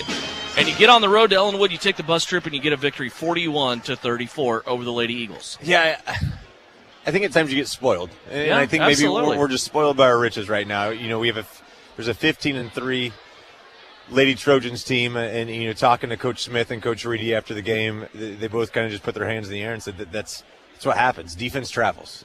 Defense is going to keep you in basketball games. You're not always going to make shots, and that's something we know. When Southeast Saline's hitting the outside shots, we've seen them. They'll play with anybody in the state. You know, they beat a number 1 ranked Hugoton team. They took number 1 ranked Sterling, you know, down to the wire. Southeast of Saline is a team that can legitimately compete for a state championship if they're hitting outside shots. And if they're not, their defense is going to keep them in a basketball game, and they'll mud it down, and they'll figure out a way to fight. And I think that's the one thing we've seen this team continue to do. And you talk about the seniors, and we're going to talk about them a lot tomorrow. They've had to win in a multitude of ways. And Mallory Pearson and Eleni Anacopoulos, Carson Slazener, they can win pretty and they can win gritty. And I think that's the fun thing, you know, as you're heading into March and you're heading into, you know, kind of when you start talking about banners and when things get really, really interesting, they can do it so many ways. So when you come on the road and you win a game, and any road game, especially a non-con game, odd atmosphere, you got to be happy with it. You just got to sometimes take the stats, take everything else, throw it away. Understand other teams prepare for you as well, and just take the win, learn from it, and you're back at work tomorrow. As you said, the defense set the tone. I think with defense also comes conditioning, and you just start grinding on somebody. Even though things aren't going your way, you just grind on that team and just wear their edges off. And I think it was pretty obvious, even early in the fourth quarter, that's what happened to Ellinwood. They just didn't have any gas. Yeah, they didn't. And then give Ellinwood all the credit in the world. I mean, Coach Andrew Gower had his troops ready to go, and they came out punching. I mean, super impressive performances from so many of them. But in the fourth quarter, we saw a multitude of players, just hands on the knees. You know, we talked about, you know, the stud Brittany Simpson at one point had to go off, and she was near a trash can. We didn't know, you know, if she'd be able to come back into the basketball game. But that's what you do. You just continue to pound teams. And, you know, it's at different levels and different layers. And, you know, obviously it wasn't like that when you play a team like Hugoton, but you saw what the exact same intensity and pressure did to the number 1 team in 3A, now number 2 after you upset them. You just grind them down. You just continue to wear them out. You don't stop, and you continue to get back up. And no matter what you're doing, as long as you can stop the other team from scoring, you have a chance. And that's the one thing that Shauna Smith's teams are always good at. They're going to make it really difficult to score. And if they can make it difficult to score, you get a chance. I think Ellinwood, despite their record, they're now 500 on the season. They're 9-9, and they're fighting and scratching and clawing. I think they're a good two-way basketball team. Unfortunately for them, They are in a sub-state with Sterling and with Hillsboro, and with names that we are used to seeing every single year at the state tournament. Sterling hasn't lost a game in over a year, and they are the defending state champions in Class 2A. So Ellinwood's going to have their work cut out for them on the girls' side when it comes to sub-state time. That is for sure. But a big victory tonight for Southeast of Saline's Lady Trojans. They are now 15-3 on the season. Remember, they are still undefeated with 2 games to go in league play. They have Ellsworth, the first of those 2 games, tomorrow night. It is a senior recognition night on the campus of Southeast of Saline. When we come back, we'll give you numbers from the first half. It's been a good boys game so far. We'll talk more about it when we come back on the Knopf Auto and Truck Accessories halftime report. 29-25, Southeast of Saline leads it by 4 here at the break on KINA. Knopf Auto and Truck Accessories. Everything to bling out your ride in one place, including top quality lift kits, wheels and tires, bumpers, Jeep accessories, fender flares, bed covers, bed liners, step bars, even custom painting. Knopf Auto is the soil dealer and has many synthetics and filters in stock. Visit Knopf Auto on Facebook for specials, great ideas, and let them make your truck stick out in a crowd. Knopf Auto and Truck Accessories, supporting the Southeast of Saline Trojans. Don't get caught on empty. Fill up on all your basic needs at Aceria Oil and Hardware. We want to be sure all our Trojans are fueled up for the big game, whether you're on the field or in the stands. Start with a full tank of gas for your car or your belly. Get your favorite pizza and snacks to have enough stamina to get that Trojan win. Aceria Oil and Hardware, located in Aceria at the corner of Center and Main. We'll fill you up. Maybe you don't play quarterback or make the highlight reel. Maybe you're not a high school athlete anymore. But just like an athlete, you can get first-class orthopedic care from Saline Ortho. Their doctors and staff strive to get you back to an injury-free, pain-free life as quickly as possible. Saline Ortho has a doctor on call 24/7 for all orthopedic injuries. So next time you're injured, trust the experts at Saline Ortho. Your voice, your choice, past, present, and future. See them online at salineortho.com. Frisbee Construction is a service organization for the commercial grain industry dedicated to giving you the best in planning, the best in quality, and the best of workmanship, and overall the best value for your dollar since 1949. Frisbee Construction specializes in new construction as well as remodel and repair of grain handling facilities throughout the Midwest. Frisbee Construction Company in Gypsum has emergency crews available as needed. For more information, go to frisbeeinc.com. This is Trojan Basketball on KINA. Back here at the high school in Ellinwood, 29-25, Southeast of Saline leads it, scoring from the first half. Let's first start with Southeast of Saline. 8 points for Eli Sawyer, 6 points for Luke Gebhardt, 6 points for Jake Gebhardt, 5 points for Nakari Morico-Palmer, 3 points for Drew Richardson, and a point for Daniel Kerr. For Ellinwood, they're being led by Britt Dutton with 14, 5 points for Cody Zink, 4 points for Parker Scheck, and 2 points for Coy Binky. Each team has 7 turnovers, 6 of 10 at the free throw line for the Ellinwood Eagles. Quickly doing Southeast of Saline's free throws, 6 out of 12. 29-25, it's been an interesting game so far. Ellinwood's biggest lead, Tyler, was 1 point midway through the second quarter. Southeast of Saline has been up by 7 a couple of different times. But just watching the athleticism and the skill of these two teams, there's not just 1 or 2 players here. There's a group of guys that can just get the job done. Yeah, I mean, there's a lot of talent on the floor both ways. But I think, if you're Coach Flax, it's a depth thing. I mean, you go far deeper than Ellinwood does right now. You want to continue to push the pace. We talk about foul trouble. We talk about Britt Dutton with 3. Dutton's such a crafty player. If any player can play with 3, it can be Dutton, especially with him playing on the perimeter defensively a lot of the time. But you want to continue to push. I mean, you want your athletes to be athletic. It sounds stupid, but you want to show that you have more depth, go out and play, and I think that's how Southeast Saline can find the easiest path to success right now, is go out, force the hand, force the issue, turn up the pace, and just absolutely drive Ellinwood into the ground. It's not going to be an easy task. I mean, this Ellinwood team has been extremely impressive thus far. Britt Dutton, the all-everything star for the Ellinwood Eagles, the junior right now, averages 25 points a game. He has 14 so far, but he is the only player in this game with 3 fouls.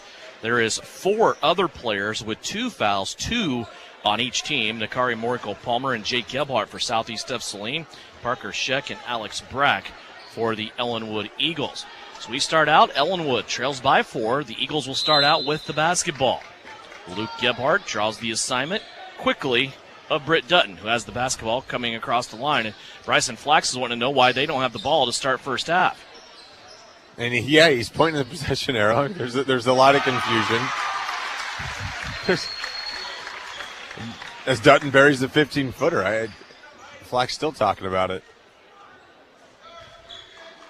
He has the ear of the official over there on the side. Not sure what happened there. Here is Gebhardt down low.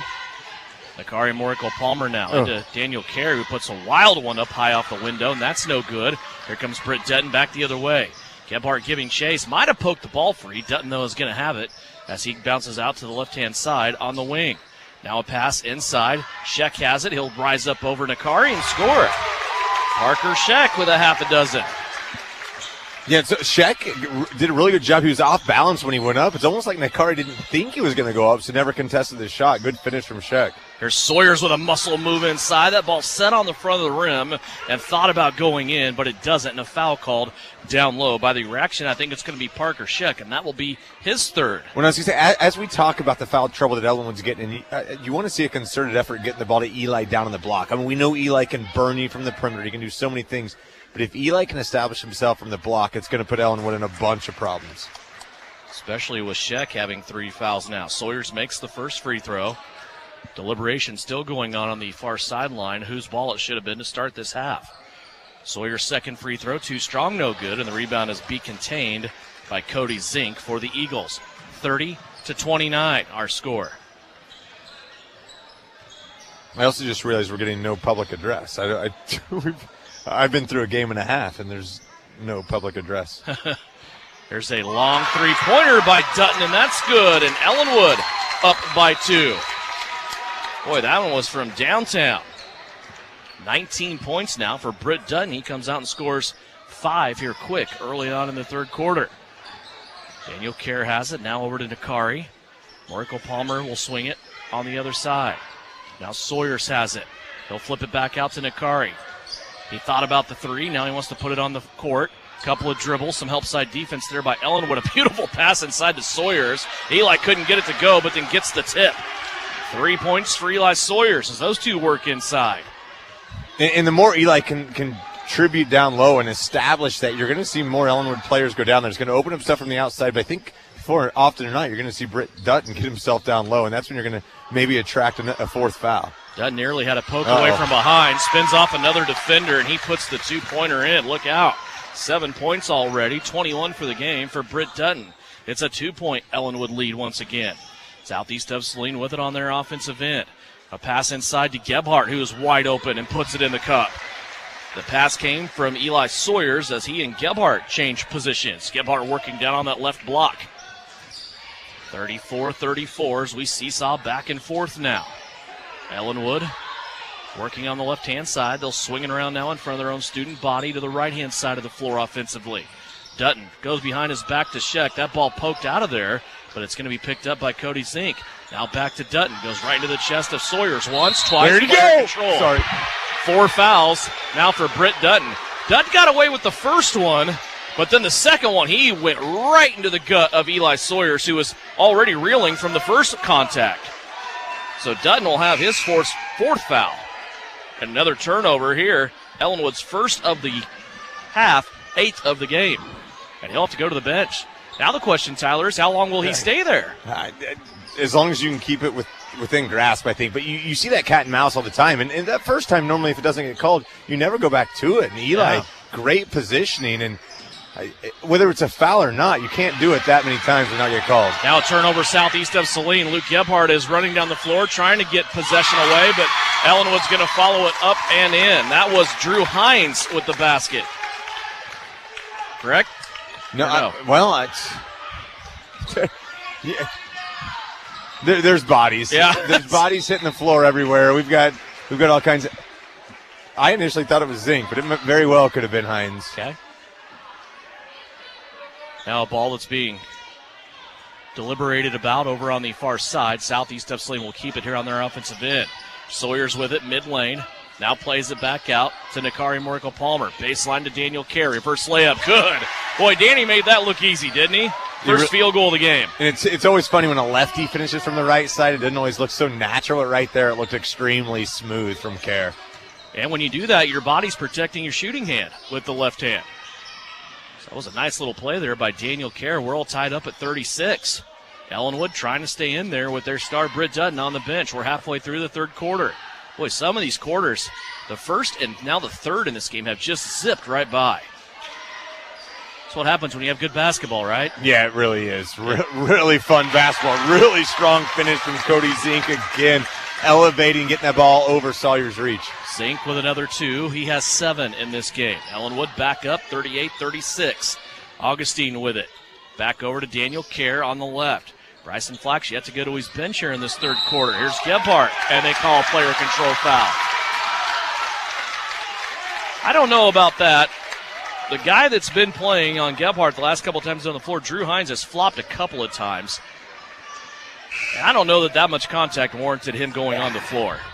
And that's one of those where kind of the history, the way the game's been called so far tonight, kind of leads to that call. When you call that big foul on Dutton, you almost know another one's coming right there. The one thing, Luke was never out of control there. It wasn't like great defense is being played, just a great defensive move. Oh, goodness. Sawyers just treated Hines nasty. He tried a little ball fake on Sawyers, and Sawyers still blocked his shot before it even got up to the net. Here's Gebhardt now on a shot. Can't get the first one to go, but right there to stick it back up and in. Luke Gebhardt now with 10 points. We're tied up at 38. Boy, what a fun game. Full court pressure. Here's a ball squirting free. Gebhardt on the floor, and they're going to call a foul on Luke. He went diving for that basketball, and Luke Gebhardt's going to get a foul. This will be his third. He is the first Trojan with 3 fouls. And that's not a foul anybody's going to be unhappy with. I mean, there was a loose ball. Gebhardt went to it. You just saw the Ellinwood offensive player get to the basketball first. Gebhardt dove into him. The officials have no other option than to give the foul to Luke Gebhardt. Head coach Derek Joyner out, chewing on Parker Scheck. Scheck nearly walked off and went the other way, but one of his teammates grabbed him. That's interesting. 2:59 left to go here in the third quarter. All tied up at 38 points apiece. Bryson Flax talking to his guys during this 30-second timeout. We're just inside 3 minutes left to go here in the third. And we see Scheck walking off. He doesn't put his hand in. He's not doing the break. But that's kind of what happens when you're diving after loose balls. When you feel like every loose ball is yours. I'm assuming that's what the attention was at the timeouts. Why was nobody else diving on the floor? It was Luke Gebhardt, and Luke Gebhardt was the only person diving. Cason Lilly, Drew Richardson, Caden Isaacson coming into the game now for Southeast of Saline. They're playing defense. A three-pointer by Ellinwood, no good. Richardson with the rebound on the backside. Here come the Trojans up the left-hand sideline. Cason Lilly with it. Now back to Richardson. Over to the right-hand side, Augustine. Boy, the Trojans right now, they're small and quick, especially with those front three. Sawyers and Caden Isaacson filling the front court. Here's Isaacson on a drive all the way to the right-hand side. Can't get it to go. Sawyers inside with the tip. That won't go. Ball on the floor. And Sawyers wanting a timeout. Did they have possession? Who had possession? They called a traveling violation. And they're going to say it's on Southeast. And again, that's one of those tough calls. I mean, sometimes you see there was literally no possession of the basketball right there, and they called the travel on Southeast Saline. You beg yourself to answer if there was a traveling call. Southeast had to have possession. The timeout should have been granted, correct? Yes, I mean, you can dissect that play in many ways. The travel was the last thing I saw coming. Southeast gets it back, though, off the quick trigger here from Ellinwood. They come up empty. Richardson along the baseline drive, collects 2 defenders. Now he's going to play it back up top. Augustine for 3. That won't go. High bounce off the back of the rim. Isaacson with the rebound. Caden now back inside. They'll play it out to Sawyers. Sawyers in three-point land. Goes back to Augustine. Bryson Flax, both hands up in the air. Back to Sawyers on the drive, and it rolls in. How in the heck did that ball go in the cup from Eli Sawyers? It went in, and he gets the foul. Just an outstanding finish. I mean, Sawyers had zero angle on that ball. Just flung the ball up, drew contact from 2 different Eagle defenders. Great finish from the big-time junior. Games like this make you use words that don't exist, right? I mean, I see it all the time. I do it all the time. Just get so wrapped up in the excitement. Sawyers with a 3-point play now. And all of a sudden, Southeast of Saline goes from trailing even to 2. Now they're up by 3. Big stretch here for Southeast. Again, Britt Dutton on the bench with 4 fouls. That'll be interesting to watch in the fourth quarter. 1:39 left to go here in the third. Here's a drive and a handoff to Parker Scheck, who puts the ball up and in. Parker Scheck now with 8 points, 4 in each half. Well, just a great move by Alex Brack to get to the lane and draw the defenders right there, and great finish by Scheck. As long as Ellinwood can keep this close, nice back door. You see Isaacson to Augustine. There's a bunch of fouls right there if you're playing Scrabble. But as long as you can keep this game close, you're going to keep Dutton on the bench. You're going to keep him ready for the fourth quarter. 30-second timeout. We'll take it as well. We need our breath. Southeast leads it by 3 here on KINA. The Bennington State Bank proudly supports local sports and wants each student to know that their hard work and talent is noticed and appreciated. At Bennington State Bank, they care about local communities and are committed to fostering long-term relationships through the delivery of excellent customer service, integrity, and fairness. From helping local businesses acquire relief loans to supporting community youth and nonprofits to helping you purchase your dream home or invest in your future, Bennington State Bank is here to help. Give them a call to experience exceptional banking with hometown service. Bennington State Bank, your trusted hometown bank. Member FDIC. This is Trojan Basketball on KINA. 79 seconds left to go. 43-40. Southeast of Saline leads Ellinwood here in a game that's really shaping up to be a classic basketball game between these two state-ranked teams. 1 and 2A with Ellinwood at number 4. 1 and 3A with Southeast at number 10. And they have a combined 4 losses between them. Southeast has 3 of those. Ellinwood with just 1 loss. Eagles, looks like they're spreading the floor here. They might be playing for one last shot in the quarter. Again, Britt Dutton, their 25-point-a-game scorer and their leader on the bench with 4. How much is he cooling off right now as he is set for almost 5 minutes of scoreboard time? Well, Devin, you called it right there. I mean, I think Ellen would have loved, well, just as I get ready to say they're going to take the last shot, you want to hold that last shot as they fire one up and they miss it. Rebound Southeast Saline.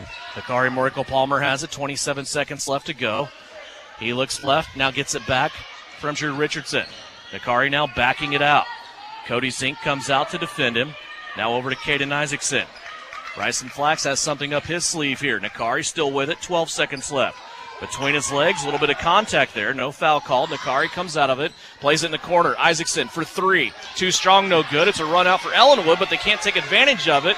And now they're going to swallow the basketball and take it to the fourth. 43-40. Southeast of Saline has a 1-possession lead as we go to the fourth and final quarter. Bring it on up to SalinePost.com. You can watch the fourth quarter with us. Also listening to it here on KINA. Brought to you by Aceria Hardware and Oil. Need to make a power purchase by year's end? CanEquip has got you covered. With 14 locations, you'll find quality pre-owned inventory changing daily. Browse inventory right from your smartphone at CanEquip.com to see what's available. Looking for something specific? Visit CanEquip in Salina and talk to a sales professional to help you find it before the year is out. Can equip you. Is your business parking lot a pathetic patchwork of potholes? Then you'll want to hear this. Sage Products, Salina's leading janitorial supply company, is the only place in Kansas to buy UPM cold mix. Is it better than the stuff at the big box stores? You bet your asphalt. UPM cold mix is guaranteed to outlast the surrounding pavement, so you'll never have to fix the same pothole again. Call us at 309-1919 or go online to sageselects.com. Sage Products, providing all your COVID-19 supplies. You're listening to Southeast of Saline Hoops on KINA. Southeast might have been robbed of a possession to start the second half, but they will start out with the ball to start the fourth quarter. 43-40, Southeast with the basketball, and a lob pass to the backside of the rim to Hikari Morico-Palmer. He goes up, grabs it, comes down, and then elevates back to score. Now points 6 and 7 for Hikari. It's a 5-point lead for Southeast of Saline. Britt Dutton back into the game. He is guarded now defensively by Hikari Morico-Palmer. Well, and give credit to Ellinwood. They weathered the storm without Dutton extremely well. As you see right there, great shot by Parker Scheck from about 10 feet. Nice angle off the window. But Ellinwood they're still within 3, and they just played an entire 5 minutes without their stud. Parker Scheck now with 10. Here's Drew Richardson for 3. That shot a little flat, comes off the front of the rim. Caden Isaacson trying to steal it away, and he does. Look at Isaacson. Got it away from 3 Eagles. Now he's going to drive, put a shot up. That's no good, and Dutton with the rebound for Ellinwood. He nearly had it taken away, but now he's out of the pack. A jump pass to Scheck. Right-handed layup. Good. Boy, that happened quick.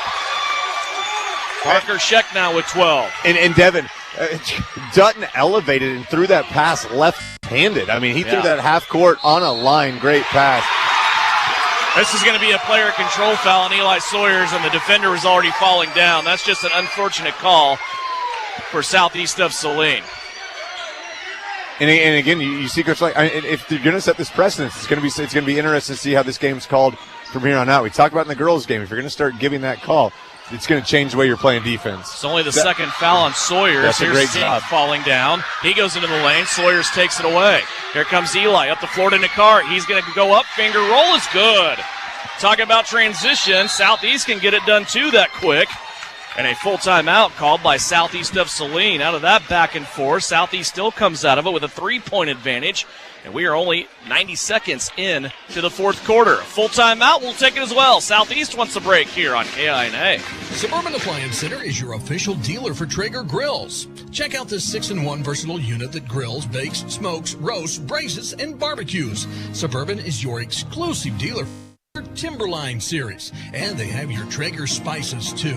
Suburban Appliance Center, they are locally owned and they offer appliance brands like Amana, KitchenAid, Whirlpool, and of course Maytag. Suburban also offers exceptional service. Suburban Appliance Center, 1900 South 9th. Insurance is something we all need in our business, home, car, and life. But do you really understand what's covered? And most importantly, what you are paying for?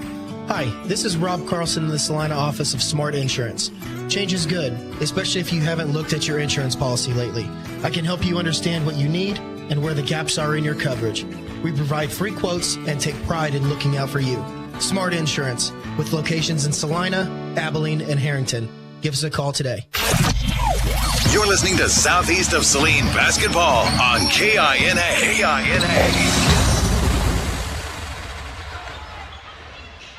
Out of the timeout, full court pressure here, just token full court man-to-man for Southeast of Saline. Luke Gebhardt back on his assignment of Britt Dutton, 47-44, Southeast of Saline with a 3-point lead. 6:20 left to go here in the fourth period.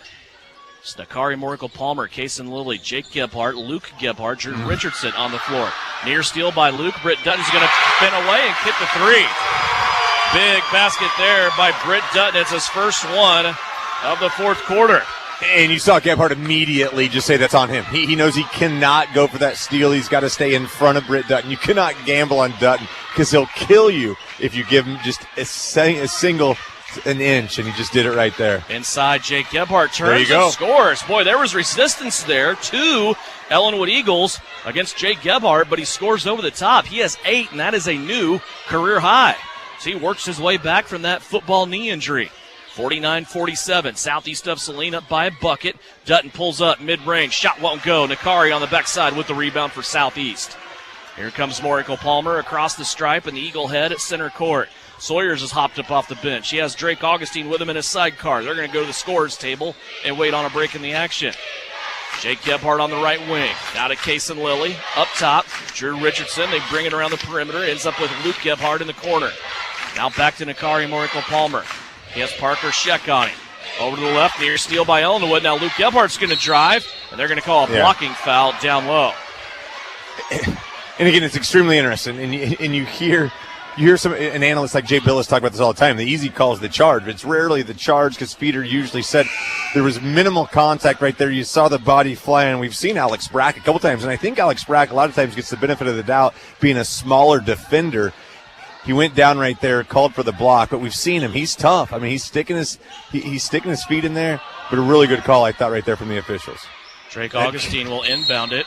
Yeah. And now we're going to have a holding call on the other side of the court, and this will go against Ellinwood as well. And that's on Brack as well. And I saw that kind of chuckle as I saw him. I mean, he's playing tenacious defense, but his hands are all over Gebhardt. I mean, he's grabbing the jersey. I'm going to be honest with you. I love the way the young man plays. That's 4 on Alex Brack. Now he and Gebhardt getting tied up again. Luke comes away with a grin on his face. It comes to Jake Gebhardt for a 15-footer that won't go. And look at Dutton and Nakari Morrico-Palmer up in the air fighting for that rebound. Here comes Britt Dutton down the floor. One-hand pass down to Parker Scheck. A reverse layup. That ball had to be sitting on the end of his fingertips, and he got enough flip on it to get it into the hole. You're just seeing this kid flop all over the place. Like something's got to happen. Either got to. There's another elbow. This is great. Jake Gebhardt over in the corner has an Ellinwood Eagle all over him. And I don't know what they're going to call here. It's still Southeast of Saline ball. I don't know if it was a foul. I don't know what the official called here. The Brat kid understands his value to this team. He's a gnat, and he's doing a great job at it. He's either going to foul somebody out or he's going to commit his fifth, and he doesn't care. Here's a shot by Eli Sawyers that probably should have had a foul called on. It looked like he got hit on the arm. The ball goes out of bounds, and it will stay with Southeast of Saline. I mean, I like his tenacious. It's cute, but he's going against Luke Gebhardt, who's not the leading scorer on this team. I understand if Luke averaged 25 points a game, but there's so many other things to worry about with this Southeast offense, right? Yeah, he's just disrupting. Like there's no flow right now for Southeast because you have guys just flopping around and grabbing you, and you just get what you can get away with. Luke Gebhardt has it around the three-point line. He's going to hand it off now to Sawyers. Long three-pointer, top of the circle. Comes off weak, no good. Jake Gebhardt gets the rebound. His putback won't go. Now a rebound underneath and a trap that Ellinwood is going to get out of with an outlet pass to Britt Dutton. Across the court now to Binky. Back across the court to Scheck. His 15-footer is up, no good, and free throws off the foul coming. Parker Scheck will go to the free throw line. I'll tell you, Scheck has been a difference maker in this second half, and we saw him. He had 4 in the first half. He's adding on to that right now. He's got 8, and he's looking for more free throws, but he's been a constant thorn in the side in the paint for Ellinwood right now. Scheck has a chance to break this tie with 3:59 left to go. His first free throw is up and good. He has 7 points in this quarter. He's 1 of 3 now from the line. And a chance to put his team up by 2. And he does. That last foul, by the way, on Eli Sawyers was his 3rd. 3:55 left to play here in the fourth quarter. 51-49. Ellinwood leading Southeast of Saline by 2. Down around the block. Here's Sawyers. A great pass to Drake Augustine and another reverse layup. Drake has 4. And if you got your bingo card with Augustine only scoring in the paint, right now it's looking pretty good. 2 great finishes from Augustine in the paint tonight. Yeah, he was the air assaulter on Friday night against Minneapolis, shooting 3-pointers. Made 3 of them in that game. Dutton's going to bring it out. Drags Gebhardt with him. We're all tied up. 102 points, split right down the middle. Each team has 51.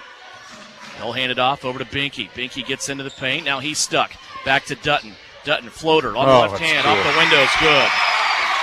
26 points for Britt Dutton. He's at his average.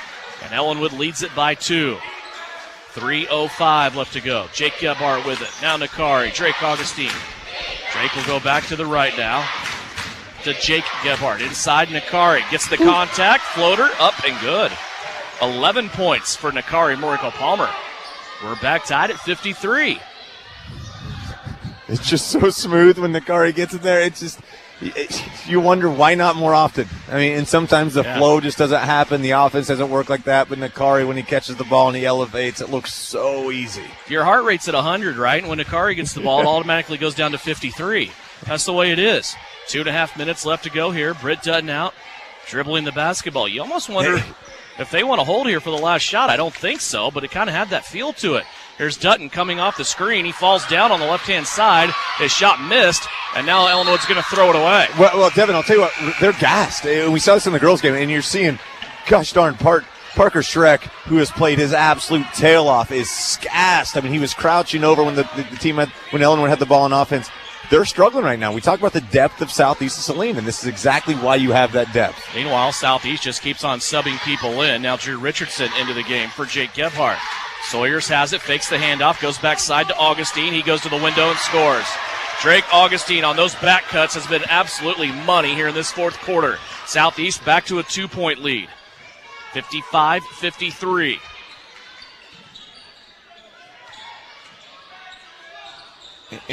Go ahead. Well, you're seeing this man-to-man defense for Southeast Saline. You're not going for steals right now. You're keeping your body in front. But you see another great finish from Scheck. Nice little screen. Nice little just slip right there, and a nice 10-footer from from the big-time junior. Sheck's carrying this team offensively here in this quarter. Eli Sawyer's now back tied. Richardson on the kick out for three. Can't get it to go. Sawyer's with it off the window. He'll score. Might have got away with a little bit of a push. Excuse me, that's Palmer. That's yes, Nakari. Nakari Morkel Palmer on the rebound, and a full timeout called here by Ellinwood. 57-55. We'll step away. Let's take a 30 here. 1:17 left to go. Back with more basketball after this on KINA. At home or on the road, K4 Garage will keep you moving. With over 12 years of mechanic experience, owner Nick Trout will diagnose and repair your engine to keep you in the game. Full-service gas, diesel, or tires. K4 Garage also has a fully stocked convenience store with snacks and drinks. Open Monday through Friday, 7:30 to 6, Saturday from 9 until 3. Trust K4 Garage with keeping you on the road. And if it has oil, they can change it at K4 Garage in Gypsum. You're listening to Southeast of Saline Hoops on KINA. Back here in Ellinwood, Southeast of Saline's ladies won earlier this evening, 41-34. They are now 15-3 on the season. Of course, back at home tomorrow to take on the Ellsworth Lady Bearcats. Here it is, 57-55. Southeast of Saline leads it by 2. Ellinwood has the basketball. If there's a dual possession opportunity that pops up that we have to break the tie, the arrow is in the favor of Ellinwood. Each team still has some fouls to give. Ellinwood with 5 team fouls, Southeast of Saline with 4 team fouls. And nobody with 4 fouls other than Britt Dutton. Everybody else has less than 4. Ellinwood gets it in. Back to the middle of the floor. Here's Binky. Now to Britt Dutton. He's going to be guarded by Luke Gebhardt again. 65 seconds left to play. Dutton flips off to the right-hand side. He'll hand it off now to Brack. They work it down low to Sheck. Parker Sheck, back and forth move. 2-pointer up and good. Parker Sheck has 12 points in this quarter, 20 for the game. And we are all tied up at 57. He was on his way out of a timeout at one point. Like, he was getting ready to leave this team. You think he's happy he's stuck around? There's Sawyer's on a quick trigger, too, from the free throw line. That's no good. And Luke Gebhardt getting after the ball, and a timeout called by Bryson Flax. Bryson has a quick first step. There's no doubt about that, but he used 3 of them to get to the official to call that timeout. And I don't know how Luke Gebhardt ended up with the basketball, but he did. And now Southeast of Saline will have the possession with 39 seconds left to go. And a tie basketball game here, 57 points apiece. And Parker Sheck was down momentarily. He'll have to adjust his rec specs as he goes to the bench. And how good has he been for this Ellinwood team here? As we mentioned it, 12 points in the fourth quarter and 20 for the game for Parker Sheck. He has been an absolute dog in every complimentary sense of the term. I mean, he has been great. You know, and the ironic thing, I mean, he banged his head. If this is a Friday night football game, he'd have to be evaluated before you go back in the game. But, you know, it's just kind of funny when you're playing in the winter and you're playing basketball. It's kind of that word isn't thrown around so much. But, man, great hustle from every single person right there. Luke Gebhardt just happened to be the one that grabbed onto the basketball right there. But you saw so many Eagles. And we talked about, you know, that timeout where maybe Sheck kind of got an earwagging from Coach. It was because he didn't dive on a loose ball, and he went after that loose ball, and you saw 2 or 3 Eagles, you saw 2 or 3 Trojans, and Luke Gebhardt comes away with the basketball. If you're Southeast here, what's your strategy? You have some really good inbounds plays that we've seen ran all year long. You're inbounding underneath your own basket. Do you kick it out, though, and hold it for the last shot? Devin, I say you have to score. I'm from the adage, this is your strength. I mean, you have Nakari, you have Eli. You look to get a ball in the paint, see if you can get an and-one opportunity. You look to score. They lob it in to Nakari. He has to go up and get it away from a defender. Now to Luke Gebhardt. He'll hand it off to Eli Sawyers. It's a 3-guard dribble weave up top. And down to 30. And I say if it's easy, you take it. And obviously there wasn't an easy play right there, so I think we're going back to that original thought of yours. I think you go for 1. Sawyers up top with the basketball. Clock down to 20. Defender starting to get tighter here for Ellinwood, and Sawyers dribbles to the official and calls a timeout. So now we've cut the clock in half, down to 16.7 seconds left. Southeast of Saline calls another timeout, and they want to talk about it here on the possession. Obviously, there's a lot of different opportunities for you to go to here. You talk about Eli Sawyers, you talk about Nakari Moriko Palmer. They play inside, outside. You can get something long, you can get something short. Are you going to the basket here? What's your plan when you talk about this last play? Look, the success we've seen is Nakari or it's Eli at kind of that elbow area, and then all of a sudden a back cut from somebody. I mean, they're going to garner a lot of attention. I Obviously, you don't want anything starting to the rim till about 6 or 5 seconds left because there's no way you want to give Britt Dutton any opportunity. About 5 seconds left, you start something. Maybe you hit Eli or you hit Nakari up at the elbow. You let them kind of work, or you look out for the streakers on the backside. I mean, images of UCLA getting beat by Princeton years and years ago in the NCAA tournament. I mean, you look for a backdoor cut, something right there. You see what can happen. I mean, this Ellinwood defense is doing so good flying after the basketball. Maybe use that aggressiveness against them to see what you can get. 57-57, 16.7 seconds left. As I stated earlier, the arrow in favor of Ellinwood should there be a dual possession and a tie-up. Luke Gebhardt will inbound. He's right in front of the scorer's table near the timeline. He'll look down the sideline, go to Drew Richardson. Richardson over to Augustine, clock down to 12. Drake's going to get a pick from Eli Sawyers. That scrubs Britt Dutton off momentarily. Now Nakari open for three. Got it to go! Nakari Oracle-Palmer just dropped the dagger in Ellinwood, and he has put Southeast of Saline up by 3. I don't know what was on the mind of the Eagles' defense there, but they left Nakari open long enough. He had wind speed, barometric pressure, and the temperature before he shot that ball, and it splashed right through the center of the net. Well, and you talk about the confidence that Coach Flax gives his players all the time, and there were so many different options on that play, and I'm sure the first thing Coach Flax tells everybody is if you see something that's going to give you a shot without going through the motions, without going through the offense, take it. There was so much going on down low. Nakari just felt everybody flow off, and big-time players make big-time plays, and Nakari Oracle-Palmer continues to show why he's an all-state caliber basketball player. Maybe one of the happiest guys in the building right now is Francis Flax, the father of Bryson, but there's more to it. He works with Nakari Oracle-Palmer in the fall in the gym with basketball skills, and he has to be pretty happy now, especially coming back to a place where Coach Flax started his coaching career. One of his first head coaching jobs was here in Ellinwood. Well, and here's where we get in that situation. There's 5.7 seconds left, and Southeast Saline only has 4 team fouls. You're going to foul. You need to foul. Here's the thing. Dutton's crafty. He knows they're going to try to foul. He knows you're going to foul. You want to just take a little bit of time off the clock, foul, so you have to inbound the ball again. You don't want a shot to get up. And we're going to see if they foul. Gebhardt, really good job fouling right there on the floor. Dutton came free. Gebhardt gave him a good, solid foul right as Dutton was trying to shoot. He was trying to get the free throws out, right? And then that's the dangerous thing with Dutton. I mean, he knows the game so well, and he can almost get that shot to make it look like a shot. That is 4 now on Luke Gebhardt, so that's something maybe that could come into play. They're going to give it in this time. Dutton has it on the right wing. A wild 3 is an air ball, and Southeast is going to win it. Nakari Oracle-Palmer with a dagger with 5 seconds left.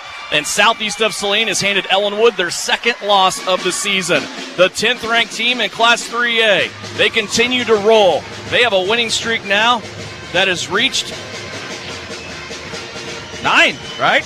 I'll have to check that one and get back to you. 60-57. The final score, Southeast of Saline gets a good victory here in Ellinwood. The Eagles now 16-2. Southeast of Saline at 15-3. More when we come back as the Commercial Tire Center's postgame report after a big Trojan victory, 60-57 here on KINA.